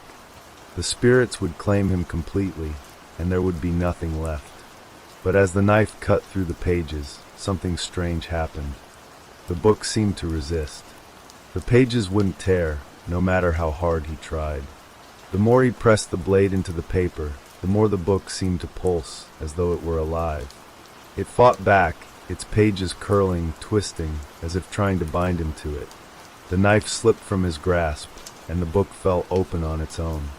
Liam staggered back, his breath coming in shallow gasps. The whispers were deafening now, like 1,000 voices, all speaking at once. He couldn't escape them. He couldn't escape what he had done. And then, in the flickering light of the kitchen, he saw it. A shadow, dark, twisted, and unnatural, loomed in the doorway. It was a figure, its face obscured by a veil of darkness, but Liam knew who it was. He could feel it. The figure stepped into the room, and the temperature dropped. "You've been warned," the figure said, its voice a hollow, echoing whisper. The words seemed to seep into his very bones, their coldness sinking into his soul. "But now you will pay the price." Liam tried to run, but his feet wouldn't move. His body was frozen, rooted to the spot. The figure's hand reached out, and Liam could feel its icy fingers brush his skin. He screamed, but no sound came out. The spirits of the ingredients, each one, each cursed soul, surrounded him now, their faces contorted in agony. They were here to claim him, to drag him down into the abyss of their torment. The last thing Liam saw before the darkness consumed him was the book, its pages now blank, empty, as if it had been waiting for him to finally complete the cycle. And then, the taste of ashes filled his mouth. The next morning, the restaurant was quiet, too quiet. The staff who had worked there for years never came in. The doors were locked, and the sign on the front read closed for good. But no one knew what had happened to Liam, the chef who had once been filled with ambition and hope. No one knew of the darkness that had taken hold of him, the spirits he had awakened, or the price he had paid. And so the book remained, hidden away in the darkest corner of the restaurant, waiting for the next chef, the next soul, to dare open its pages. The town had moved on, as towns often do. It was quieter now, and the streets felt emptier without the buzz of the once popular restaurant. The building sat there, an eerie husk of what it once was, with its cracked windows and its doors sealed shut. The people who lived nearby avoided it, their eyes always shifting away when they passed. They could feel the weight of something wrong in the air, an unease that lingered long after the sun had set. No one had ever found out what truly happened to Liam. They didn't know about the strange happenings in the kitchen, the terrifying spirits that haunted him, or the ancient book that had led him to his doom. They simply chalked it up to one more failure, one more tragic tale in the long history of the town. But the book, it hadn't disappeared. It was still there, hidden deep within the walls of the restaurant, waiting, feeding on the darkness that had consumed Liam. The curse of the ingredients lived on in the pages, its hunger insatiable, always craving new souls, new bodies to feed upon. The spirits were restless, trapped in the pages, yearning to break free. And one day, the book would find someone else. It was late one evening when a stranger arrived in town. He was a man of about 30, with a weathered face and a deep-set gaze that spoke of long years of searching for something. His name was Elias Granger, and he had heard rumors of the town's haunted restaurant, the one that had once been famous for its food and for the strange disappearance of its chef. He was a historian, obsessed with uncovering forgotten tales, old myths, and the eerie legends that people would rather forget. Elias was not afraid of ghosts or curses. He had spent his life chasing after things that others called nonsense, uncovering truths hidden in the shadows. He was driven by the idea that no mystery was too dark, no curse too powerful, for a man of his intellect to solve. So when he learned about the restaurant and the whispers surrounding it, he knew he had to see it for himself. The town was small, and the locals were quick to warn him.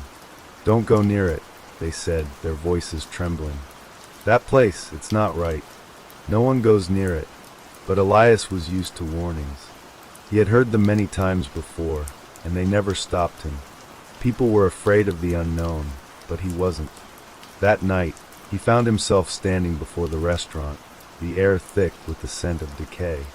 The building loomed in front of him like a dark sentinel, its windows blackened with years of neglect. The wind whispered through the cracks in the walls, and for a moment, Elias hesitated. But only for a moment. With a firm step, he pushed open the door, the hinges creaking in protest. The interior was dark, shrouded in a layer of dust and silence.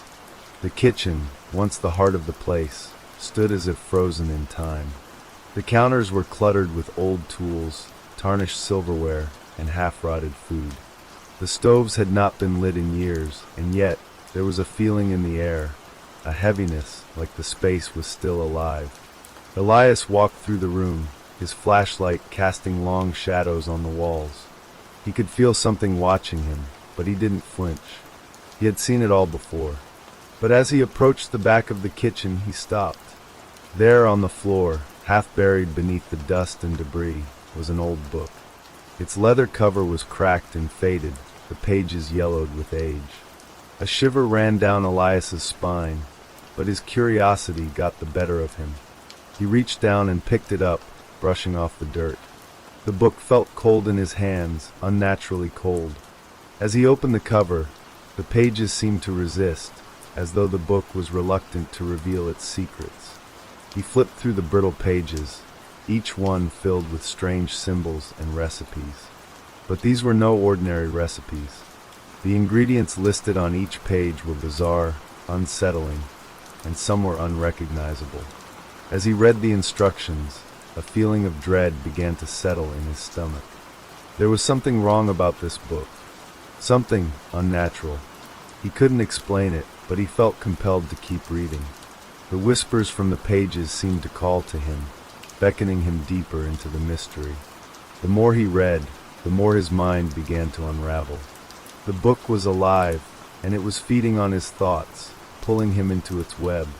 As he read one recipe after another, the air in the kitchen seemed to thicken, the temperature dropping, the shadows growing longer. The lights flickered above him, casting erratic, flickering glows across the room.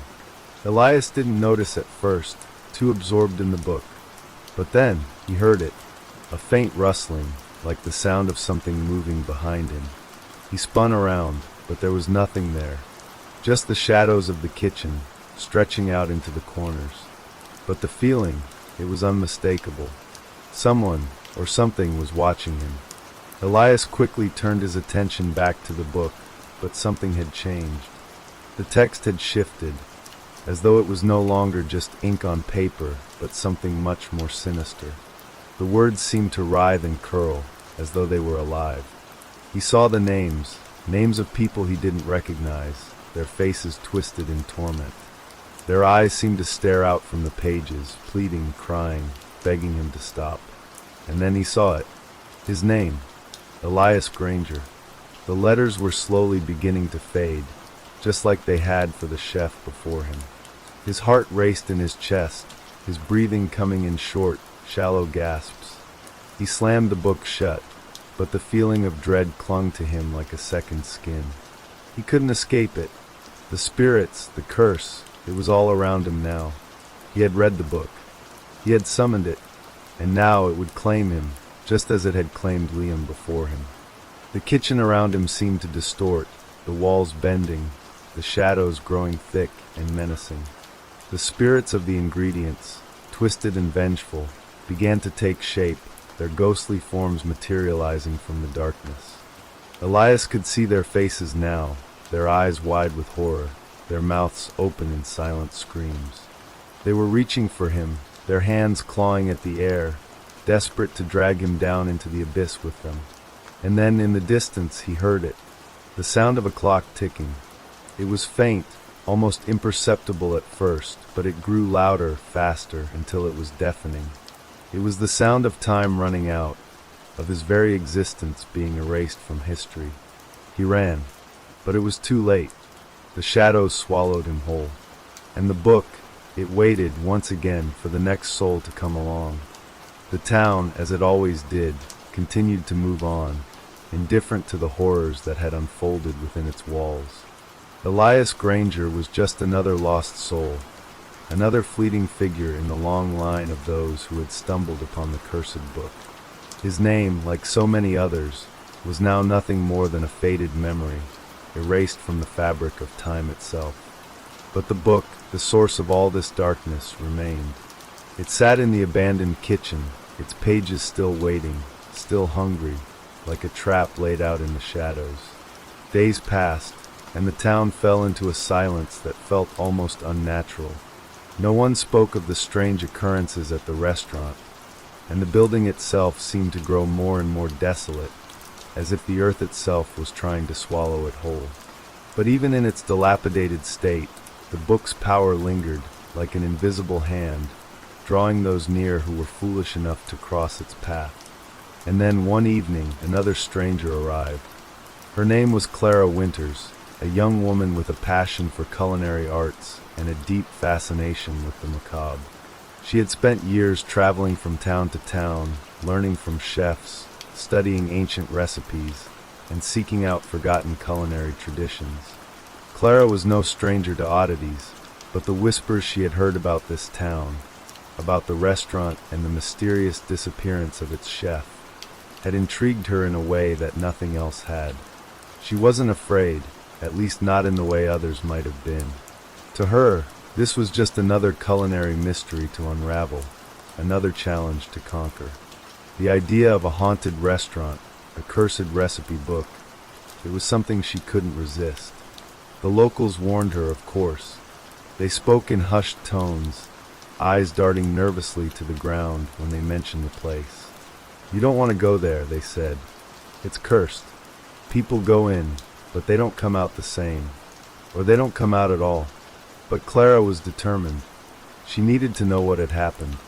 She needed to find the truth behind the whispers. So, as the sun dipped below the horizon, Clara made her way to the restaurant. At first glance, it didn't seem all that unusual. The restaurant was old, certainly, but there was a kind of eerie charm to it. The wooden door creaked softly as she pushed it open, and the air inside was thick with dust, but there was a strange sense of stillness that hung in the atmosphere, like the building was holding its breath. Clara walked through the abandoned dining room, her footsteps echoing on the cracked tiles. She could almost imagine the place in its prime, filled with the bustle of servers and the clink of silverware. But now it was a hollow shell of itself, frozen in time. It was the kitchen where she felt it, the unmistakable presence of something wrong. The air was heavy, thick with the weight of untold secrets, and it seemed to pull at her, beckoning her toward the back of the room. And there, lying on the floor, just as Elias had found it, was the book. The cover was dark, worn with age, but still intact, its pages seemingly untouched by time. Clara didn't hesitate. She reached down and picked it up, a shiver running through her fingers as she touched the cold leather. She could feel its power even before she opened it. The weight of it was more than physical. It was as though the book carried the burden of centuries, of stories untold, of lives forgotten. With a deep breath, Clara opened the cover. The pages were filled with the same strange, twisting recipes, the same dark ingredients, and the same unsettling symbols.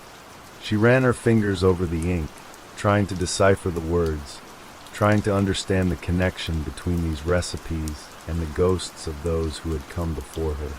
Each ingredient seemed to call to her in a way that felt familiar, yet horrifying. The names on the pages, names of people who had been lost, names of ingredients that had no place in the world of the living, seemed to reach out, pulling at her mind. She felt the chill of the air grow colder as she read on. And then, as if something in the book had awakened, she heard it. A soft rustling from behind her, a whisper in the dark. Clara turned quickly, but there was nothing. Just the shadows of the kitchen, the creaking of old beams, the faintest hint of something moving in the corners of her vision. She shook it off, telling herself it was just her imagination, her nerves getting the best of her. But the feeling wouldn't go away. Something was wrong. She closed the book, but as she did, she saw it. The name. Her own name, written in the margins, right next to a recipe that she couldn't quite make out. The ink was fresh, as though someone had just written it. Clara's blood ran cold. No, this couldn't be. She hadn't written it. She hadn't even thought about her name. Yet, there it was. And as she stared at it, she felt the weight of the book's presence grow heavier, pressing in on her chest. Her fingers trembled as she flipped the pages. They seemed to turn themselves, the paper moving beneath her touch, as though the book was eager to show her more. The more she read, the more she could feel it. Something inside her, something deep and primal, began to stir. The book wasn't just showing her recipes. It was showing her what could be. Her vision blurred, her head spinning. The room seemed to warp around her, the shadows lengthening, the walls breathing.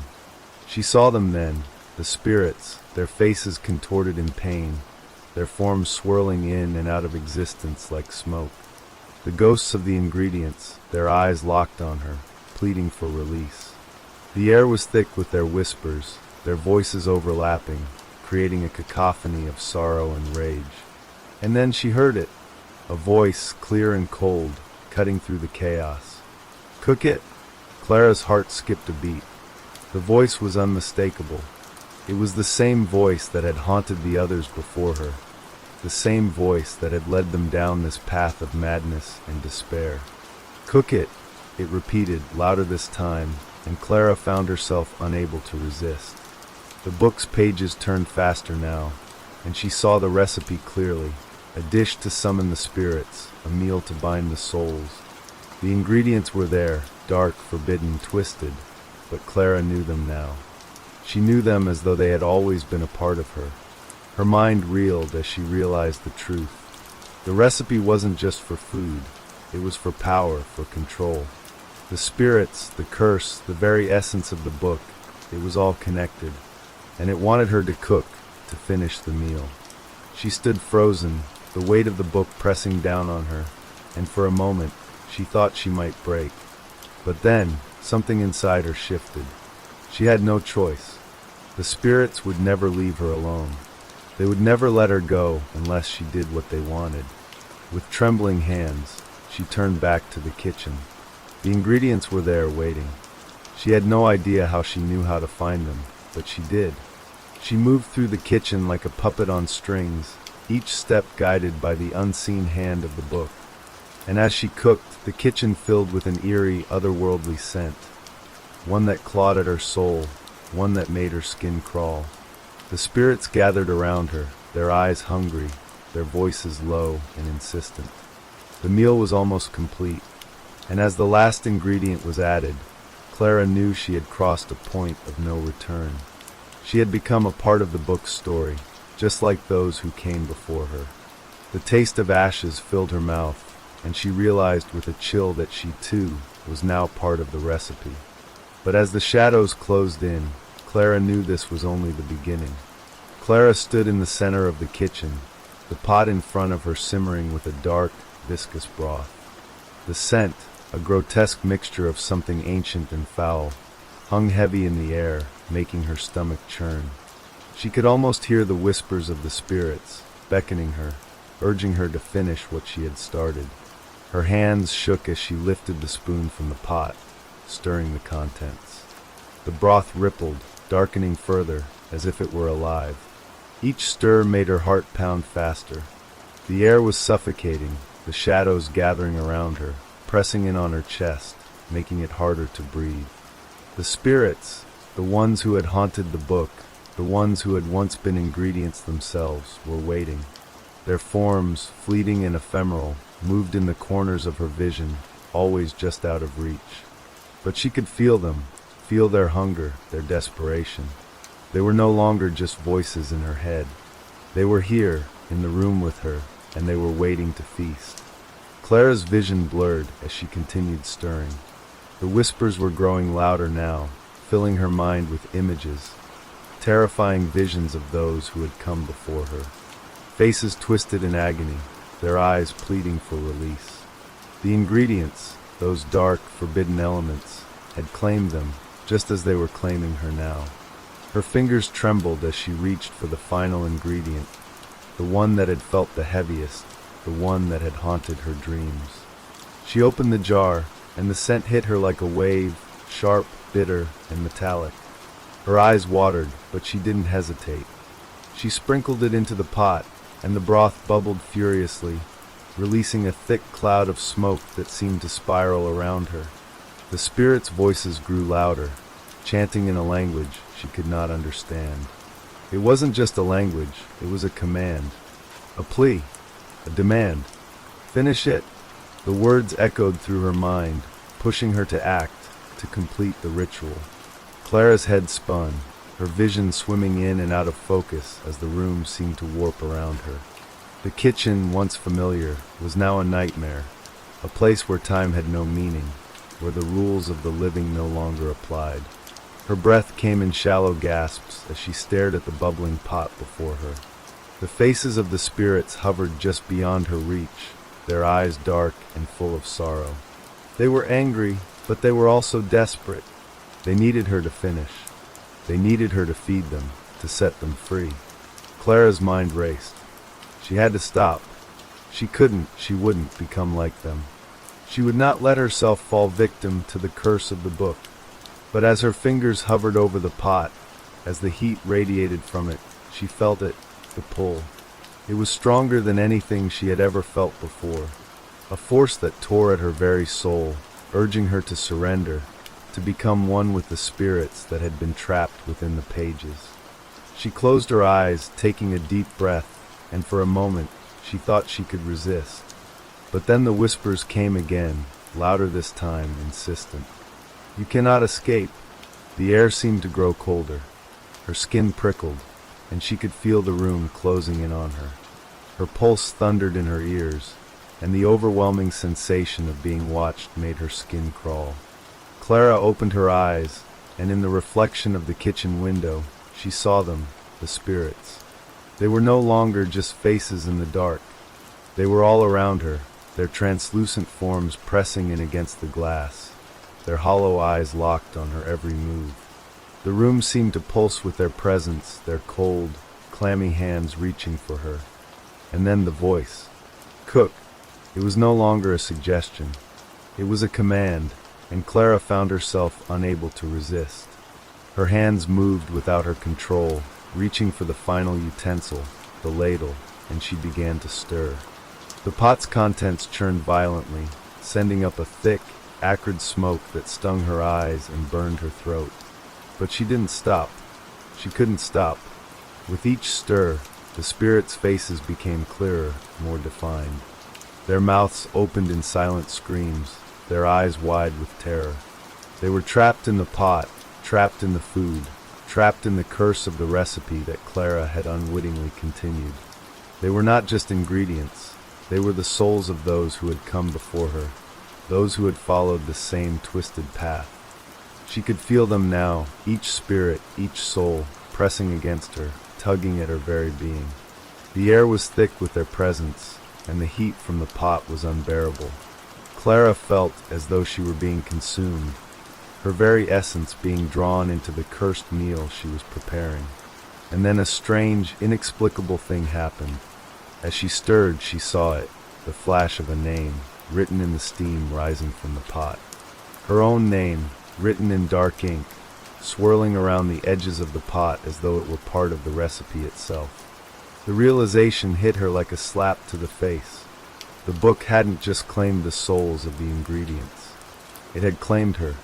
Her name was part of it now, etched into the fabric of the curse. She was no longer Clara Winters, the curious chef. She was another soul lost to the book, another name to be swallowed by the darkness. Her breath caught in her throat. She wanted to scream, to throw the pot away, to run from the kitchen and never look back. But the spirits were too strong, their power too overwhelming. She was locked in this nightmare, and there was no escape. And then, the pot began to boil over. The steam grew thick, swirling into a thick fog that seemed to fill the entire kitchen. The shadows grew deeper, and Clara's vision blurred. The spirits whispered louder, their voices becoming a deafening roar in her mind. "Cook!" Clara felt herself sway, her legs buckling beneath her as the force of the spirits pressed in on her. Her head spun, her thoughts fragmented, and she felt herself fading, slipping away from herself. And just as the final drop of the cursed broth dripped into the pot, the kitchen went silent. The shadows retreated. The spirits vanished. Clara stood alone, her mind a blur, her body shaking with the aftermath of the ritual. The pot, now simmering with its dark contents, seemed to pulse with a terrible energy. The room was still, but the silence felt wrong. It was as if the world itself was holding its breath. Her body moved on its own. She reached out, her hand trembling as she lifted the ladle. The contents of the pot shimmered, the spirits' faces now visible in the depths, their eyes staring at her, pleading for release. But Clara had become one of them. As she brought the ladle to her lips, a soft, cold laugh echoed through the kitchen. Clara hesitated for a moment, the ladle hovering just inches from her lips. She could feel the weight of the spirits' gaze upon her, could feel their hunger, their insatiable need to feed. The laughter, soft and chilling, curled around her like a cold wind. "Finish it," the voice whispered again, a voice she knew now belonged to the very book that had ensnared her. Her fingers tightened around the ladle. Her heart pounded in her chest, but she was no longer sure if it was her own heartbeat she was hearing or the pounding of countless hearts, those of the spirits that had been drawn into the cursed meal.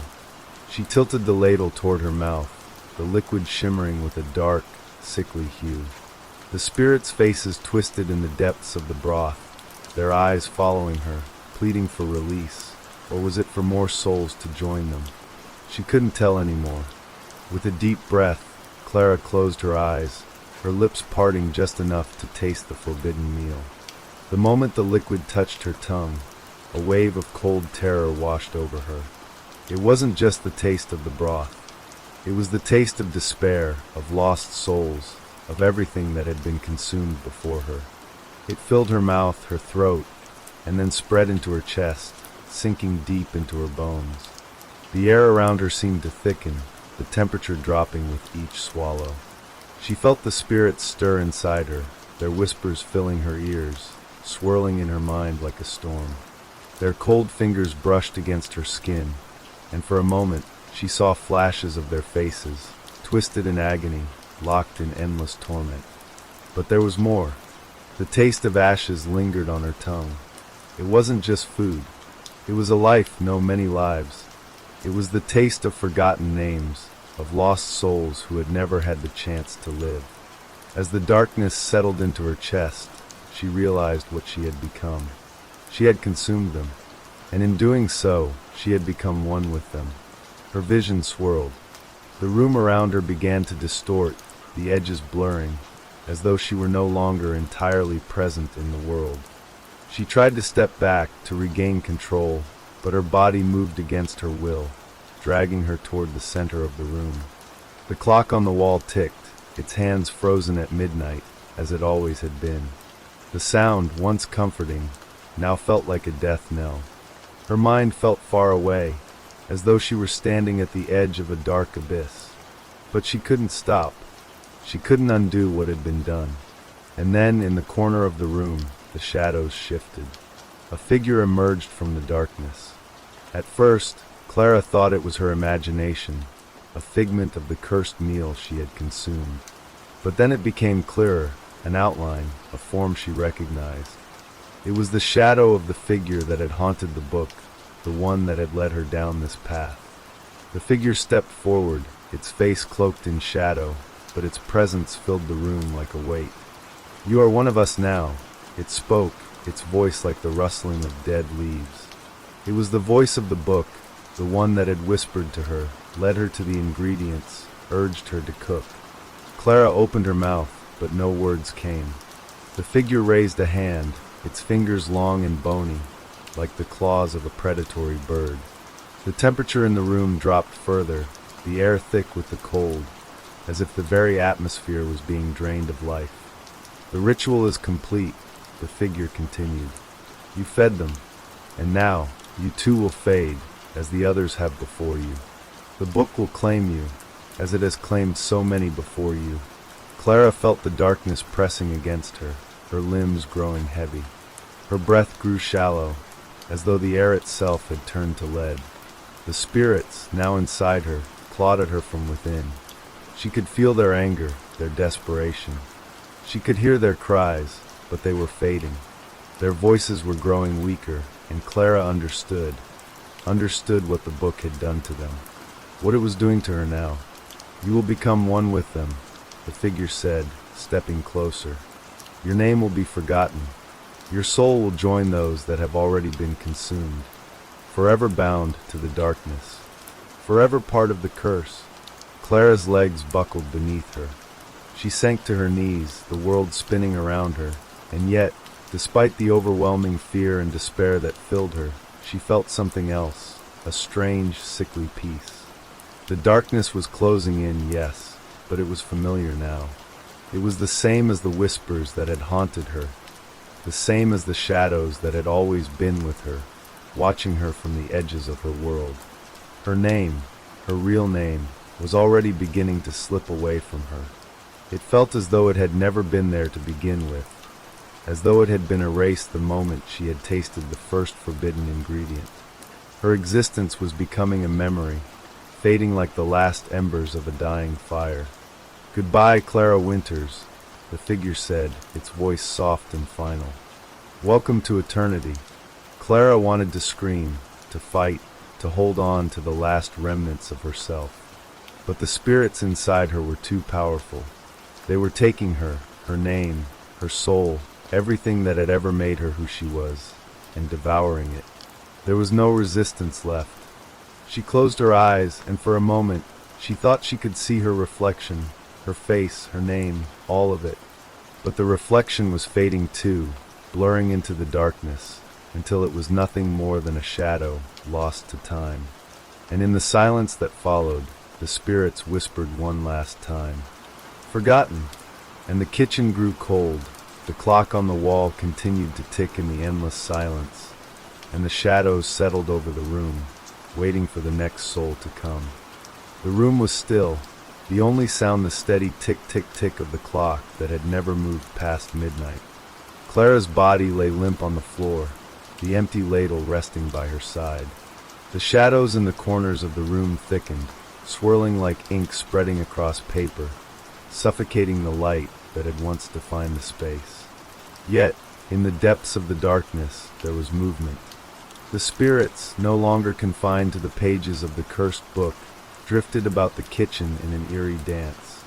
Their faces were no longer twisted with anger or despair, but instead they appeared peaceful, content. They had found their place in the endless cycle, their restless hunger finally sated. But Clara was different. She was not yet fully one of them. Her soul lingered at the edge of existence, a flickering light in the vast expanse of the dark void that now surrounded her. She could hear the whispers still, soft and distant, but they were not the same as before. They no longer spoke to her with anger or fear, but with a strange, familiar understanding, as if they were guiding her into the depths of something much worse. Clara's mind flickered to memories of a life that was slipping away. Her childhood, her family, the moments of joy and sorrow that had once been hers. But they felt distant now, like a fading dream, their sharp edges blurring and fading, swept away by the tide of time. "Clara," a voice whispered in the darkness. It was soft, almost a murmur, but it carried a weight to it, one that tugged at the very core of her being.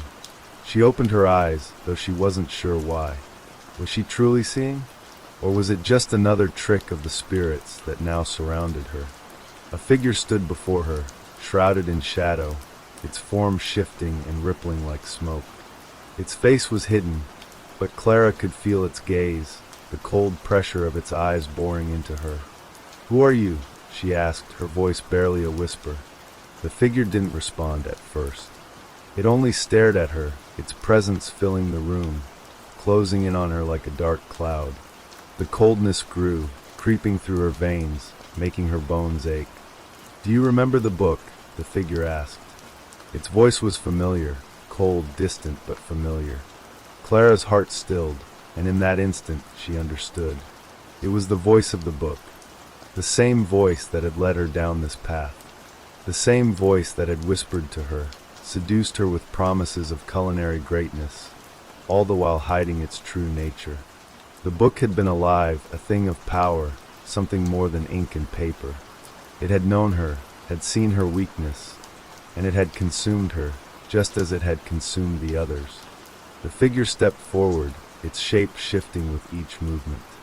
Its form blurred, twisted, and then solidified into something more grotesque, more tangible. "It's not over," the figure continued, its voice growing colder, harder. "The book will never let go of you. Not now. Not ever." Clara's mind reeled. She tried to speak, to scream, but no sound escaped her lips. She was frozen in place, her body unwilling to obey her commands. The figure's words echoed in her mind, each one a dagger, each one driving deeper into her heart. "Why?" Clara's voice cracked, barely a sound. "Why me?" The figure's face slowly emerged from the shadows, a face she could barely recognize. It was her own, but it was twisted, faded, as if it were the reflection of a person long forgotten, an echo of the past that no longer belonged to the world of the living. "Because you were willing," the figure said, "willing to sacrifice everything for power, for the taste of something forbidden. You thought you could control it. You thought you could use it. But you're just another pawn in the game." Clara's body trembled, her chest tightening with the weight of the figure's words. She wanted to fight, wanted to deny it, but she knew it was true. She had been drawn to the book like a moth to a flame. She had believed that she could master its power, that she could use its dark magic to create the perfect meal, to rise above the rest. But in the end, she had become part of it, and the book would never release her. "How do I stop it?" she whispered, her voice barely audible. The figure smiled, a twisted, hollow smile, its lips curling back to reveal sharp, yellowed teeth. "You can't stop it," it said, its voice a low growl. "Not now. Not after you've tasted what's been given. Once you've opened the door, you can never close it again." Clara's mind was reeling. She felt the weight of the book's curse pressing down on her, squeezing the air from her lungs. Her body felt heavier with each passing moment, and the shadows around her seemed to press in tighter, their cold hands reaching out, pulling her deeper into the darkness. And then, just as the weight of despair was about to crush her, Clara saw it, the flicker of light. It was faint at first, barely a glow in the distance, but it grew brighter with each passing second, growing stronger, more powerful. Clara's heart skipped a beat. Was it hope? Was it a way out? The figure noticed the change, its form flickering with agitation. "No," it hissed, "you cannot escape. You belong to the book. You belong to the darkness." But Clara could feel the light calling to her, pulling her, promising a way out. She reached toward it, her body moving on its own, as if some primal part of her had awakened, something deep within that refused to be consumed. The figure reached out to stop her, but it was too late. The light enveloped Clara, wrapping around her like a warm blanket, pushing back the shadows. She felt a surge of energy, of life, rushing through her, filling the emptiness that had once consumed her. For a moment, there was peace. And then, with a shudder, Clara's vision cleared. The darkness retreated. The shadows dispersed. The kitchen, the cursed space where it had all begun, faded away, leaving only the light. Clara stood in a room that was no longer cold, no longer heavy with the presence of the spirits. She was standing on solid ground once again. The book was gone, but she wasn't the same. Her name no longer echoed in the room. It wasn't a matter of forgetting. It was a matter of losing herself completely, of being consumed by the curse in a way that had taken her past the point of no return. In the silence, Clara could feel the pull, the urge to reach for the book, to find the answers it had promised. But deep down, she knew better. The spirits, the darkness, the hunger, it was all still there, waiting, lingering just beneath the surface. And as the light slowly faded, Clara stood alone, forever caught in the twilight between what was and what would never be again. The kitchen, now empty, sat in complete silence. But the book was still out there, and somewhere someone would find it again. The world around Clara seemed to shift, as though time itself had bent and folded in on itself. The kitchen was still, its quietude almost suffocating. No clock ticked, no whispers echoed. Only the silence remained, a vast, overwhelming silence. Clara took a step forward, her legs shaky, still reeling from the strangeness of what had just happened. The fading light had done something to her, something she couldn't fully comprehend, but she could feel it in her bones, in the very marrow of her being. The light had been her salvation, but also her curse. It had pulled her from the darkness, only to leave her in a limbo, half in this world, half in the one she had tried to escape. The room around her remained unchanged, the air heavy with the scent of burning spices, lingering like the final breath of a long-dead flame. The countertops were covered in remnants of her last meal, bowls of ingredients, stained knives, the odd broken jar. But there was something else, a presence that seemed to shimmer in the corners of the room, something watching her. She spun around, but there was nothing, only the walls and the faint smell of something rotten, something that had been festering for far too long. "You're still here," she whispered, her voice trembling. The thought made her skin crawl. She had thought she had escaped the book, the spirits, the curse, but deep inside she knew. The book had never truly left. It had only changed forms, hidden itself deeper in the folds of her mind. It had attached itself to her like an invisible thread, and though the kitchen was empty, its presence remained, watching, waiting for the right moment to return. The door to the kitchen creaked open, and Clara flinched, her body stiffening. No one had been in the house when she'd entered the kitchen. Her footsteps had echoed in the empty hall. The silence had been unbroken. So who? The door opened further, and a figure stepped inside. It wasn't a stranger. It was a man, tall, with dark, tousled hair and an air of quiet intensity. He was dressed in a heavy coat, his hands tucked into his pockets. He stood there for a moment, looking around, as if assessing the room.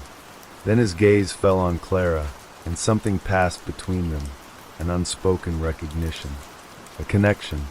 "Clara," he said, his voice deep and calm. She froze. The sound of her name, spoken by someone who knew her. She hadn't heard it in what felt like ages, not since the spirits had taken it from her. How had he known her name? "Who are you?" Clara asked, her voice barely audible. The man smiled faintly. "I've been looking for you." Clara felt an unease settle in her chest. There was something about him, something strange, unsettling. His eyes gleamed with a knowing look, and there was a weight to his presence that felt like it belonged to a world outside her own. "I've been watching," he continued, stepping further into the kitchen, his boots making a soft thud against the floor. "I was hoping you'd be able to fix it." "Fix what?" Clara asked, stepping back. She felt a strange tightness in her throat, her instincts telling her to run, to get away from him.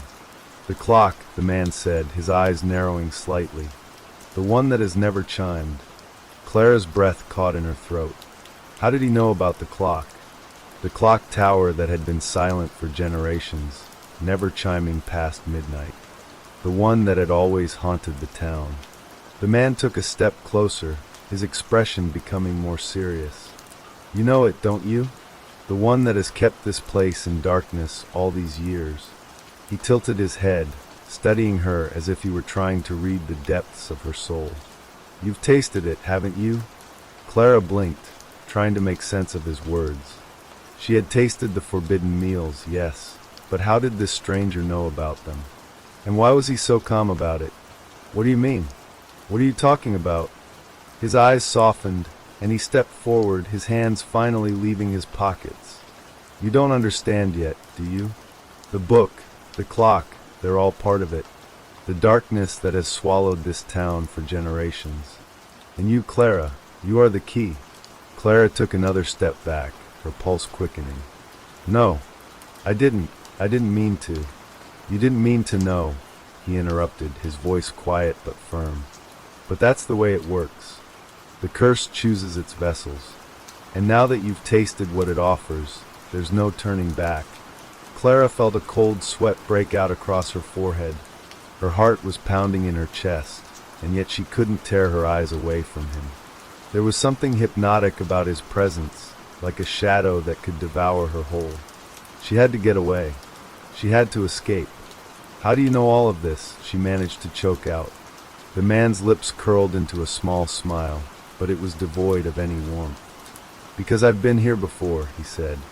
"I've seen this before. I've seen what happens when the book's curse takes hold. And I've seen it happen with others.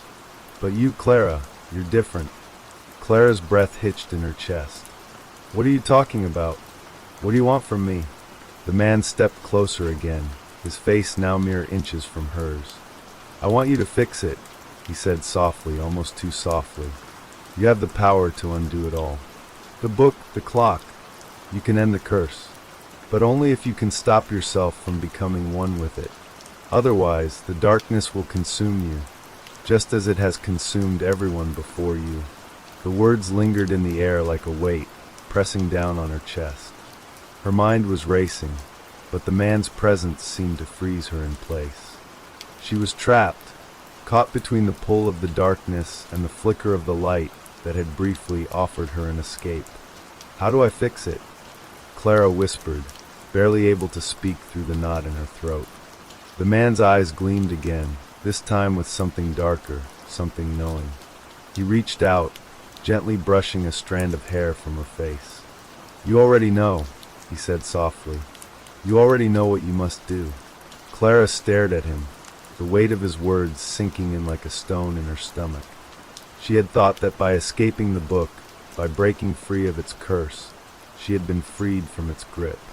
But now, standing in front of this man, this stranger who knew far too much, she realized that the true horror was just beginning. The darkness was still there. It never truly left. It waited, and it would always return. And so, Clara was left standing on the edge of a choice that would determine whether she would be consumed by the curse, or whether she would find a way to destroy it forever. Clara's heart pounded in her chest as the weight of the man's words settled over her like a suffocating fog. She wanted to run, to escape this nightmare, but her feet felt like they were glued to the floor.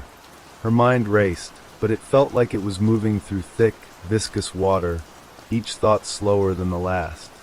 How could she fix something that was beyond her understanding? How could she undo what had been done? The man, this stranger, watched her with quiet intensity, his eyes never leaving hers. His face was calm, but there was something about his gaze that sent chills crawling up her spine. He wasn't here to help. He wasn't here to save her. He was here to guide her, perhaps even to lead her to her own doom. "Fix it?" Clara murmured, her voice barely a whisper. She stared at the man, but her thoughts were a jumble of confusion, fear, and disbelief. "How can I fix it? You said I have the power, but what if I can't? What if it's already too late?" The man took a slow step back, as if considering her question. His expression softened, though the darkness in his eyes never wavered. "You can," he said, his voice low and steady. "But it will take everything. It will take your will, your strength. The book will fight you, and the clock will turn against you. But if you can do it, if you can resist the temptation of the curse, you can break the chain. You can set the town free." Clara swallowed hard, her throat dry, as she tried to understand what he was telling her. A part of her wanted to believe him. She wanted to believe that there was a way out of this madness, a way to destroy the curse that had already taken so much. But the other part of her, the part that had tasted the forbidden meals, that had felt the spirits clawing at her from the other side, knew the truth. There was no easy escape. "You speak as if the curse is some separate entity," Clara said, her voice trembling with the weight of her realization. "But it's inside me. It's inside everything now. It's not just the book or the clock or the food. It's me. It's what I've become." The man nodded slowly, as if acknowledging her understanding. "Yes," he said softly, "it's inside you now. But that doesn't mean it's too late. You haven't fully succumbed. Not yet." Clara's hands trembled at her sides as she glanced down at them, her fingers curling into tight fists. She could feel it, the pull of the darkness, the whispering hunger that clawed at the edges of her mind. It had been there since the moment she first opened that cursed recipe book. Every meal she had made, every forbidden ingredient she had used, had slowly been feeding it. It had been feeding off her fear, off her guilt. And now it had claimed her. "I can't go back," she whispered. "I can't unmake what I've done. I can't be free." The man's eyes softened, a faint glimmer of sympathy passing through them. But the sympathy was quickly replaced by a cold, calculating resolve. "No," he said quietly, "you can't go back. But you can go forward. You can break the cycle. You can stop it before it takes everything." Clara looked up at him, her breath quickening. "How? How do I stop it?" The man sighed, as if the answer was obvious, and yet still difficult to grasp. "The book holds the key," he said. "But the book isn't just a collection of recipes. It's a gateway, a door. You were meant to open it, but you can't close it without paying the price." "What price?" Clara asked, her voice cracking. "The price is you," he replied, his voice barely a whisper. The book cannot be destroyed, but it can be sealed. The spirits that haunt you, they are bound to it. If you want to end it, you have to offer yourself to them.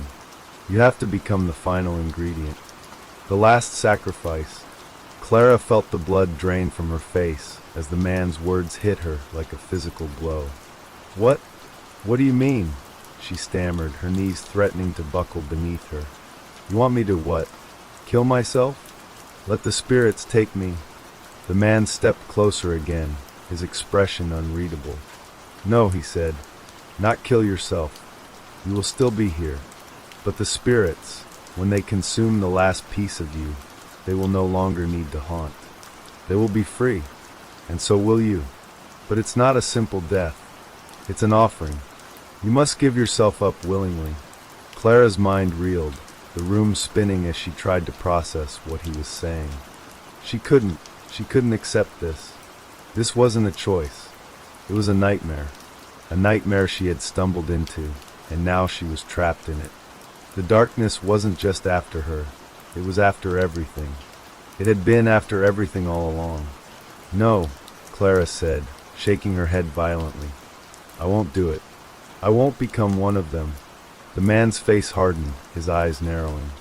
You don't have a choice. You've already chosen the path. The clock, the book, the curse, they've all marked you. You are the last piece, the final link in the chain. Clara's chest tightened as she staggered back, feeling the walls close in around her. She had made a mistake, a terrible mistake, but it was too late now.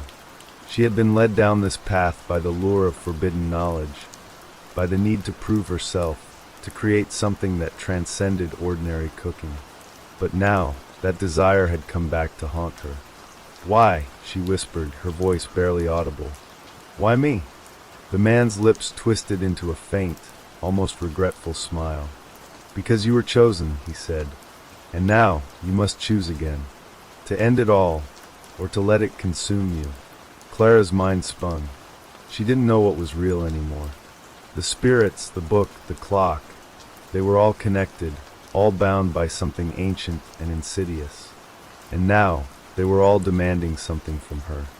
They had fed off her fear, her mistakes, her guilt. They had claimed her as their own. You have to let go, the man said softly, his voice almost comforting. The darkness will consume you no matter what you choose. But you can give it purpose. You can give it meaning. That's the only way to break the cycle. To release everyone. Clara closed her eyes, her body trembling. She didn't know if she had the strength to make this choice. How could she? How could anyone? But she also knew one thing with a terrible clarity. She was running out of time. Clara's hands clenched tightly at her sides, and her heart pounded in her chest like a war drum. The weight of the man's words pressed heavily on her mind. Her breath came in ragged gasps, her thoughts a whirlwind of confusion and fear. She didn't know what to do. How could she make a choice when both paths seemed to lead to darkness? Was there truly no escape from this nightmare? The man watched her silently, his eyes unblinking, his presence almost suffocating. He seemed to be waiting for her, waiting for the decision to come, as if he knew that there was no other way. Clara turned away from him, her gaze falling on the kitchen counter, where the cursed recipe book still lay, open and inviting.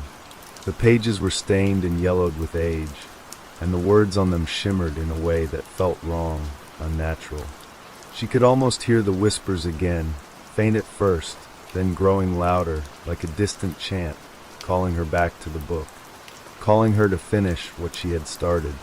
She wanted to run. She wanted to scream. She wanted to escape this cursed place and leave everything behind. But the very thought made her sick, as though the darkness had already sunk its claws into her very soul. There was nowhere to go. No safe place. No escape. The man's voice broke through her spiraling thoughts, quiet but firm. The spirits are restless, he said. They grow hungrier, and the longer you wait, the stronger they become. They will come for you if you do not act. If you do not make the sacrifice. Clara's head snapped back toward him, her heart racing. His words were like a cold slap to the face, and they carried an awful truth. The spirits, those restless, vengeful entities bound to the ingredients of the meals she had cooked, were closing in. She could feel it now, a presence in the air, as though something was watching her from every shadow. Something was waiting, lurking just beyond the edge of her vision. "You can stop it," the man had said. "You can break the chain. But at what cost?"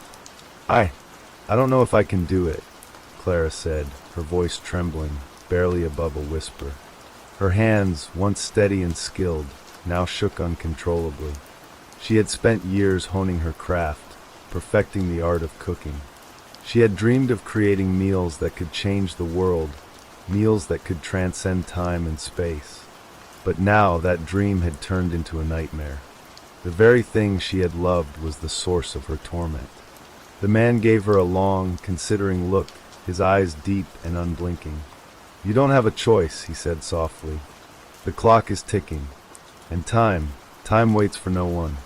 Clara's eyes darted to the old clock on the wall, its hands frozen at midnight, just as they always had been. The sound of its ticking was gone, replaced by a suffocating silence. It was as though the world itself had come to a standstill, waiting for her decision. A cold shiver ran down Clara's spine. The weight of the choice pressed on her chest, suffocating her, suffusing every thought with dread. She had made mistakes, terrible mistakes, and now she was bound to face them. She had played with forces she didn't understand, had toyed with dark powers that were far beyond her control. And now, those powers wanted something from her. The spirits, the book, the clock, it was all connected. And the only way to end it, to free herself from the clutches of this curse, was to give up the very thing she held most dear. "You must sacrifice yourself." The words echoed in her mind, but Clara couldn't bring herself to say them aloud. She wanted to fight. She wanted to find another way, but deep down, she knew that there was no other choice. She had already crossed the line. She had already made the first offering, and now the price would be paid. But the question remained, was it enough? Would offering herself truly break the chain? Or would it just condemn her, pushing her deeper into the abyss? As if in answer to her thoughts, the air grew colder. A gust of wind whistled through the kitchen, rattling the windows and sending a chill through Clara's bones. The spirits were near. She could feel them, their presence growing stronger with every passing moment. They were hungry, restless, waiting. Clara's eyes returned to the book, and she felt a strange compulsion to approach it. Her hands, though trembling, moved of their own accord. She reached out, her fingers grazing the edges of the pages. The moment her skin made contact, a surge of energy coursed through her, a wave of cold, dark power that left her breathless. The voices returned, louder now, almost deafening. They were calling her name, chanting in unison, urging her to continue, to finish the ritual, to give herself fully to the darkness. Clara's chest tightened. Her heart beat wildly as the weight of her decision pressed down on her. There was no more time. She had to choose now. The man's voice once again broke through the chaos in her mind, steady and calm. "You can end this," he said. "You can stop the spirits from claiming you. You must offer yourself willingly. Let them consume the last piece of your soul, and in return, they will be set free." Her breath caught in her throat.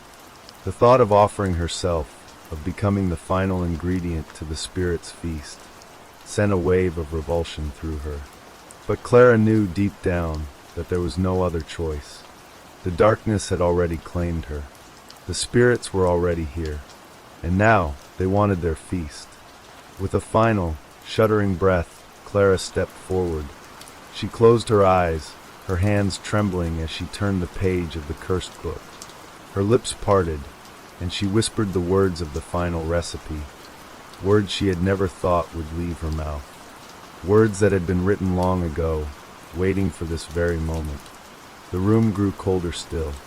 A heavy silence fell, broken only by the whispering voices, now growing louder, sharper. The air itself seemed to tremble with anticipation. Clara closed her eyes, bracing herself for the inevitable. She felt the spirits swirling around her, their cold fingers brushing against her skin, their hunger palpable. The darkness had claimed her, and now there was no turning back. Clara felt a sudden shift in the air, as though the world had held its breath, waiting for her to complete the final step. Her heartbeat quickened, the thumping in her chest growing deafening, almost drowning out the sounds of the spirits. Their voices were no longer whispers. They had become a cacophony of chanting, an unholy chorus calling out to her, urging her to fulfill the final offering. Her fingers trembled as they traced the words on the page, and the room seemed to darken even more. It was as though the light itself had been drained from the space, leaving only shadows and the oppressive chill of the spirit's presence. The clock on the wall remained frozen at midnight, its hands unmoving, but Clara could feel time slipping away. She could feel the weight of the curse bearing down on her, urging her to make the ultimate sacrifice. A voice broke through the chaos in her mind, sharp and familiar, the man. "Clara," he said, his voice no longer calm but urgent.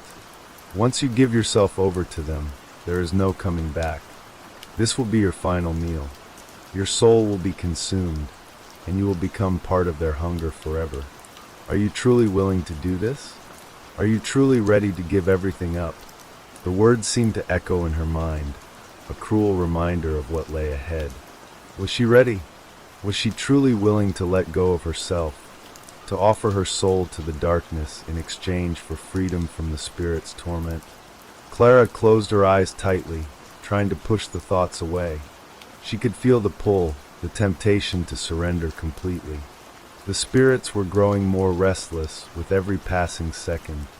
She could hear them, feel them, brushing against her skin, as if they were already tasting her essence. It was too late to back out now. "I don't have a choice," she whispered to herself, her voice barely audible above the howling whispers. "I have to end this." With that final decision made, Clara placed her hands firmly on the page. The moment she did, the room seemed to quake, a low rumbling that vibrated through the walls, shaking the very foundation of the house. A thick, unnatural mist began to seep into the room from the corners, swirling around her feet and rising higher, as if the spirits themselves were rising from the ground beneath her. The mist was cold, and its touch sent a wave of dread through her body, but Clara remained still, focused on the task at hand. The book in front of her glowed faintly, the words pulsing with an eerie light. As she continued to recite the final incantation, the shadows in the room began to writhe and twist. The air grew thicker, heavier, and the oppressive weight of the spirits seemed to press in from all sides. The chanting grew louder, their voices mingling with her own as she spoke the words that would seal her fate. She felt the spirits drawing closer, their cold breath at her neck, their touch a constant reminder of the price she would pay. But despite the terror that gripped her, Clara couldn't stop. She couldn't break the chain that had already been set in motion. As she spoke the final word, the mist thickened, swirling faster and faster, until it consumed everything. The shadows merged into a single entity, a dark, formless shape that loomed over her, suffocating the light from the room. Clara could feel the weight of it, the weight of the spirit's hunger, pressing down on her, threatening to crush her beneath its power. Then, without warning, everything stopped. The air went still. The mist that had filled the room began to dissipate, curling away like smoke in the wind. The oppressive presence that had filled the space vanished, leaving behind a chilling silence. The temperature in the room seemed to return to normal, but Clara could feel a difference now. A void, a cold emptiness that lingered in the air. The spirits were gone, or at least they were no longer physically present. But the price had been paid. Clara's vision blurred, and she staggered back, her legs weak beneath her. The room seemed to spin, the walls closing in as her mind struggled to process what had just happened. She had done it. She had made the sacrifice. But at what cost? The man, who had been standing silent and still beside her, moved now. He stepped toward her, his face unreadable, his expression almost pitying. "You did it," he said quietly, his voice low and heavy with something she couldn't quite place. "You broke the chain. The spirits are satisfied. They are gone." Clara's breath came in shallow gasps, and she felt as though she might collapse at any moment. But she managed to force out a single question, her voice hoarse from the emotions choking her. Am I free?" The man looked at her for a long moment, his eyes flickering with something that might have been sadness or regret. "You are free," he said softly, "but not in the way you think." Clara felt a chill run through her veins, a shiver that left her cold to the core. She wanted to ask what he meant, but she didn't have the strength. The room, the world around her, began to blur. The faces of the spirits, their twisted, hungry faces, flashed in her mind, and the image of them remained burned into her vision. No matter where she looked, no matter how hard she tried to escape, they followed her. "You will never be truly free, Clara," the man said, his voice echoing in her mind, though his lips didn't move. "Not as long as you carry their hunger within you." The darkness closed in once more, and as Clara stumbled backward, her mind breaking under the weight of her own sacrifice, she realized the truth. The spirits had been freed, but they had never left her. The hunger that had driven them to torment her, to demand her soul, would never be quenched. It would stay with her forever, a constant, gnawing emptiness that would never fade. She had been freed from the curse, but the cost was her very soul.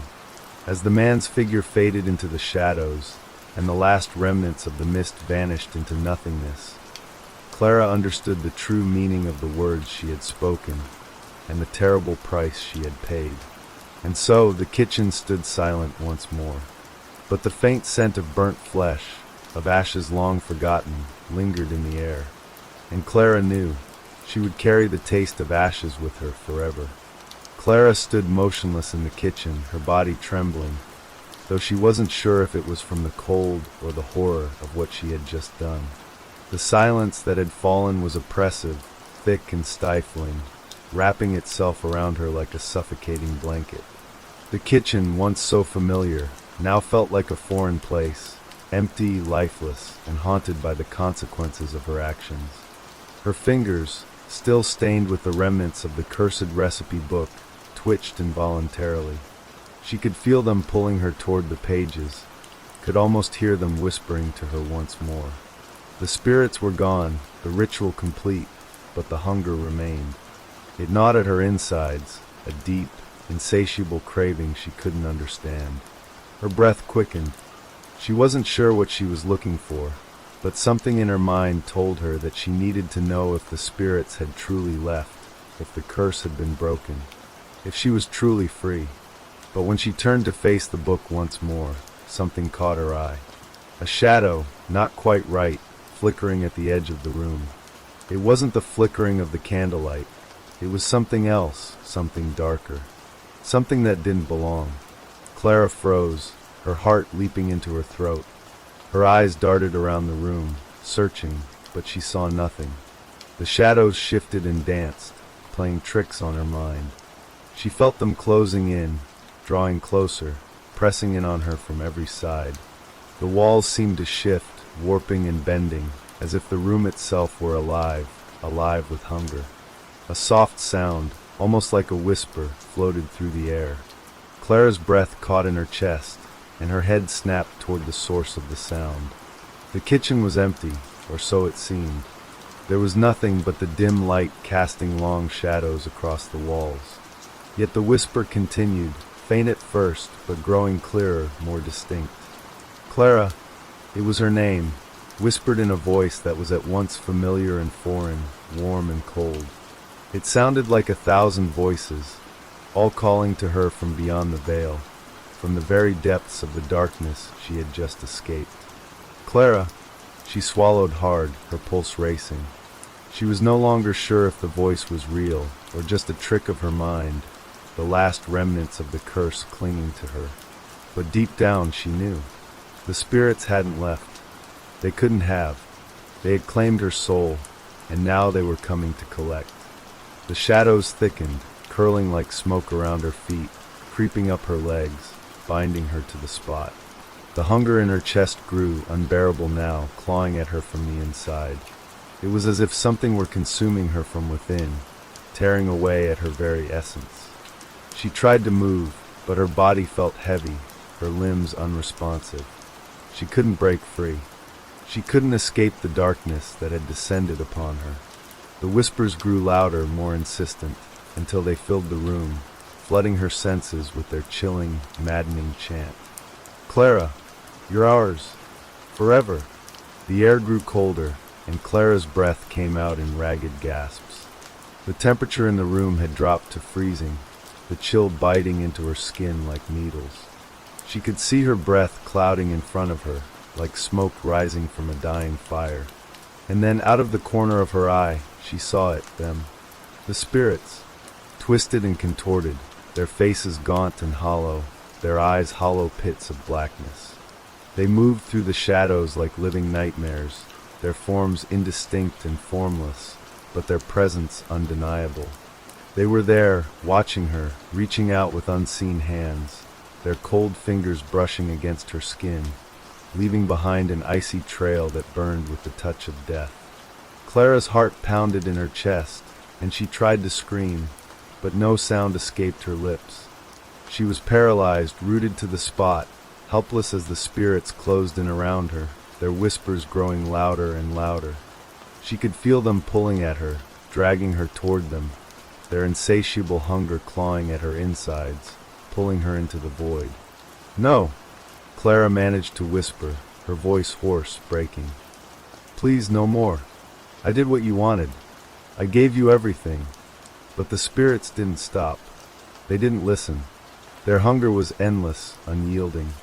The more she fought, the tighter their grip became. They were feeding, not just on her soul, but on everything she had ever been. Her memories, her past, her essence, everything she had been was slipping away. And then, with a final gut-wrenching scream, the world around Clara seemed to shatter. The walls of the kitchen cracked, splintering like brittle wood. The ceiling above her buckled, collapsing into the room in an avalanche of dust and debris. The spirits were everywhere now, their presence overwhelming, suffocating. The air grew thick with their power, and Clara could feel herself being drawn into their depths, swallowed by the darkness. Just as the final tendrils of the spirits wrapped around her, a new voice rang out, cutting through the chaos. It was the man, the one who had first come to her, the one who had led her down this path. His voice was low, almost sorrowful, but there was a strange finality to it. "It's over, Clara," he said. "You can't escape what you've become." And with those words, everything went silent. The spirits, the shadows, the cold, all of it vanished, leaving Clara alone in the dark. The kitchen, once so familiar, was gone. The room she stood in now was barren, empty, devoid of life. The air was still, suffocating, but there was no longer any sign of the spirits, no trace of the hunger that had consumed her. Clara's body trembled, her heart still racing in her chest. She wanted to scream, to cry out for help, but there was nothing left in her. The darkness had taken everything, her soul, her memories, her very being. She had given herself over to the spirits, and now there was nothing but emptiness. She sank to her knees, her body breaking under the weight of what she had become. The man's voice echoed in her mind once more, and for the first time, she realized what he had meant. She had become part of the hunger, and now there was no escape. As Clara knelt in the barren, lifeless room, the weight of her choices pressed down on her, suffocating every last breath. The hunger inside her had become a part of her, a dark, unyielding force that twisted her very soul. The spirits had claimed her, and now there was nothing left but emptiness, a void where once there had been life. But even as the shadows closed in around her, something strange began to happen. At first, it was barely noticeable, just a shift in the air, a faint stirring of the silence. But it grew louder, more insistent, like a distant, echoing heartbeat. The shadows, once oppressive, now seemed to retreat, as if recoiling from some unseen force. Clara lifted her head, her eyes wide with confusion. Was it the spirits? Had they returned to finish what they had started? But as the trembling air around her seemed to settle, she realized it wasn't the spirits. It was something else. Something that had been waiting in the darkness, hidden all along. The man, the one who had given her the cursed book, appeared before her once more. His face, once sorrowful, now held a twisted smile. His eyes gleamed with a mixture of triumph and sadness. "You should have never opened it," he said softly, his voice like a whisper in the stillness. "But now it's too late." Clara felt a shiver run down her spine, the cold creeping into her very bones. She wanted to scream, to fight, to ask why he had led her down this path, but no words came. Her body was numb, her mind disconnected from the horror of it all. "You're no longer human, Clara," he continued, his voice growing colder. "You've become part of the curse, part of the hunger. And now you'll join the others, the ones who came before you." His smile widened, a gleam of madness flickering in his eyes. "You'll never escape. You'll never be free." Clara felt her body beginning to change, to warp and twist as the curse took its final toll. She had already given everything, and now there was nothing left. Her soul, her humanity, everything she had been, was slipping away, replaced by the same hunger that had claimed the spirits before her. She closed her eyes, her last thought consumed by the knowledge that she had become part of the darkness, part of the endless cycle that would continue long after she was gone.